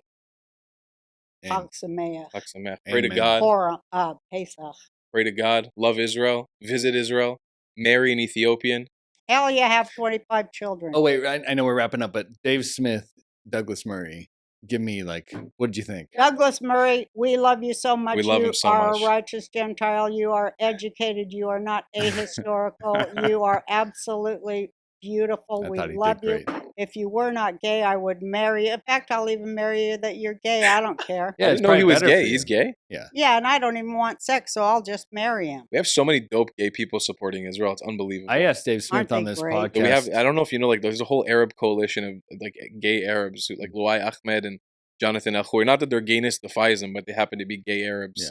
that are unbelievable people. Well, who, they want to live. Yeah, they stand up for Israel. They live in Israel. They're incredible people. Yeah. On Douglas and Dave Smith, I only saw a bit of it, but what I saw from Dave Smith, one, I don't know if the comment section feels a little bit like it's been bought out by Russian propaganda, 100%. right? It Algorithm. is. It's That's what all I've been saying. bots. I even made a video on it. I've never seen Not comments just like this on my channel. Yeah. Something was off. No, It it's was. It's They manipulation. all rushed to. There was an defend it. influx of bot comments. Yeah, bots. Yeah. Of course. Somebody paid for these comments. Douglas Murray, he's arrogant, like Yeah. truth is arrogant. Yeah, it's like he's the least Experts. arrogant person Yeah. because he was saying you need to travel to Israel to speak on. I'm like, Dave Smith, you're a Jew. You have every right to go visit Israel. You would be hailed as a fucking prince of Palestine if you went to the West Bank. Yeah. They would bring you to their homes. You'd be in no danger whatsoever. Right, go. Oh, he would be in danger. Well, He don't would tell not. him. I Don't tell promise him. you, they would take him in as a propagandist. They would treat him like a king. Really? 100%. Yeah, and this is what I said in my video. I'm like, you genuinely doesn't he don't have an go? excuse. Why doesn't he go? Why? Because he's a fucking pussy? Because he's scared to travel? Because he's scared to see the reality that he would go to Yaffo and see a mosque Thank you. blaring 5 times a day That's in your why ear? I brought it up. They never go. The people that have been there are like, holy shit, I was lied to. The people that don't go, oh, I read this fucking Hamas propaganda. That's what I Douglas love Murray that called they them out always on. say, I read it in Haaretz, an Israeli newspaper. Exactly. Yeah. Yeah. It's like Candace- Owned CNN. by Candace a is a weird- fucking German Nazi. Yeah, they it's- never throw that in. that's like there. CNN. Candace is a weird case because she went Yeah. and she walked out like a babbling idiot about this. Like, only Muslims are allowed to live in the Muslim quarter and Christians only have to live in the Christian quarter. It's like, bitch, what are you talking about? I have friends who live in the Muslim Yeah. quarter and they're Jews, and I have Muslim friends who live all over the country. Of course. Because What is- they want to live with their family and friends. Yeah, it's like, They're what not is this? forced to. But what I noticed from Dave Smith, he just really spoke from a place of utter ignorance. Yeah. He's just It was ignorant all son. propaganda. Which is fine, but don't say you're an expert. Don't talk about it for a year and a half. Exactly. Just say this is my opinion as a nobody. And to be Fine. fair, Well, he's a Hamas spokesman. and for Rogan to kind of platform him as a voice, I like would have. Piers. He has Nazis on every fucking week, and then he puts on a weak liberal rabbi to debate them. Yeah. And I like the idea of, okay, it's your show, you're making money, it's all good. But like, if you're gonna bring on people to debate Israel Palestine, don't bring on Dave Smith, bring on a Palestinian. Fuck yeah. And don't bring on Douglas Murray, bring on an Israeli Jew. Absolutely. Hopefully a Mizrahi Jew, and let them duke it out. And you'll see the end of the conversation, they'll be best friends. Absolutely. You'll see it. 100%. Yeah, it's true. You'll they see actually it. get along. And that's Rogan being able to put in positivity. When you bring on Douglas Murray and Dave Smith, not that Douglas isn't amazing, he's incredible. He is. And I have so much respect for him. But it just, what does it do? Right. Like, what are we Well, doing? it's the politics of separatism, and they're all bought into it. Everyone on media is only allowed on because they agree to be part of it, because they love their fundraising. That's why I got to fight against. That's why I'm here to fight against it. I got to get on there. I got to break the whole mold. That's what I want to do so badly. You do. I want to get on there and just slap people with reality. That's why they won't have you on. That's why they won't have me on. Well, we will. here at They the will Rosen. have you I on. appreciate you guys After so much they for see that. you today, they will have you on. Hope so. And if not, I'll have you on every fucking week. I I love love white you. colonizers. I love you guys. Thank you so much. So you see, So you see, my patience is growing thin. With this sin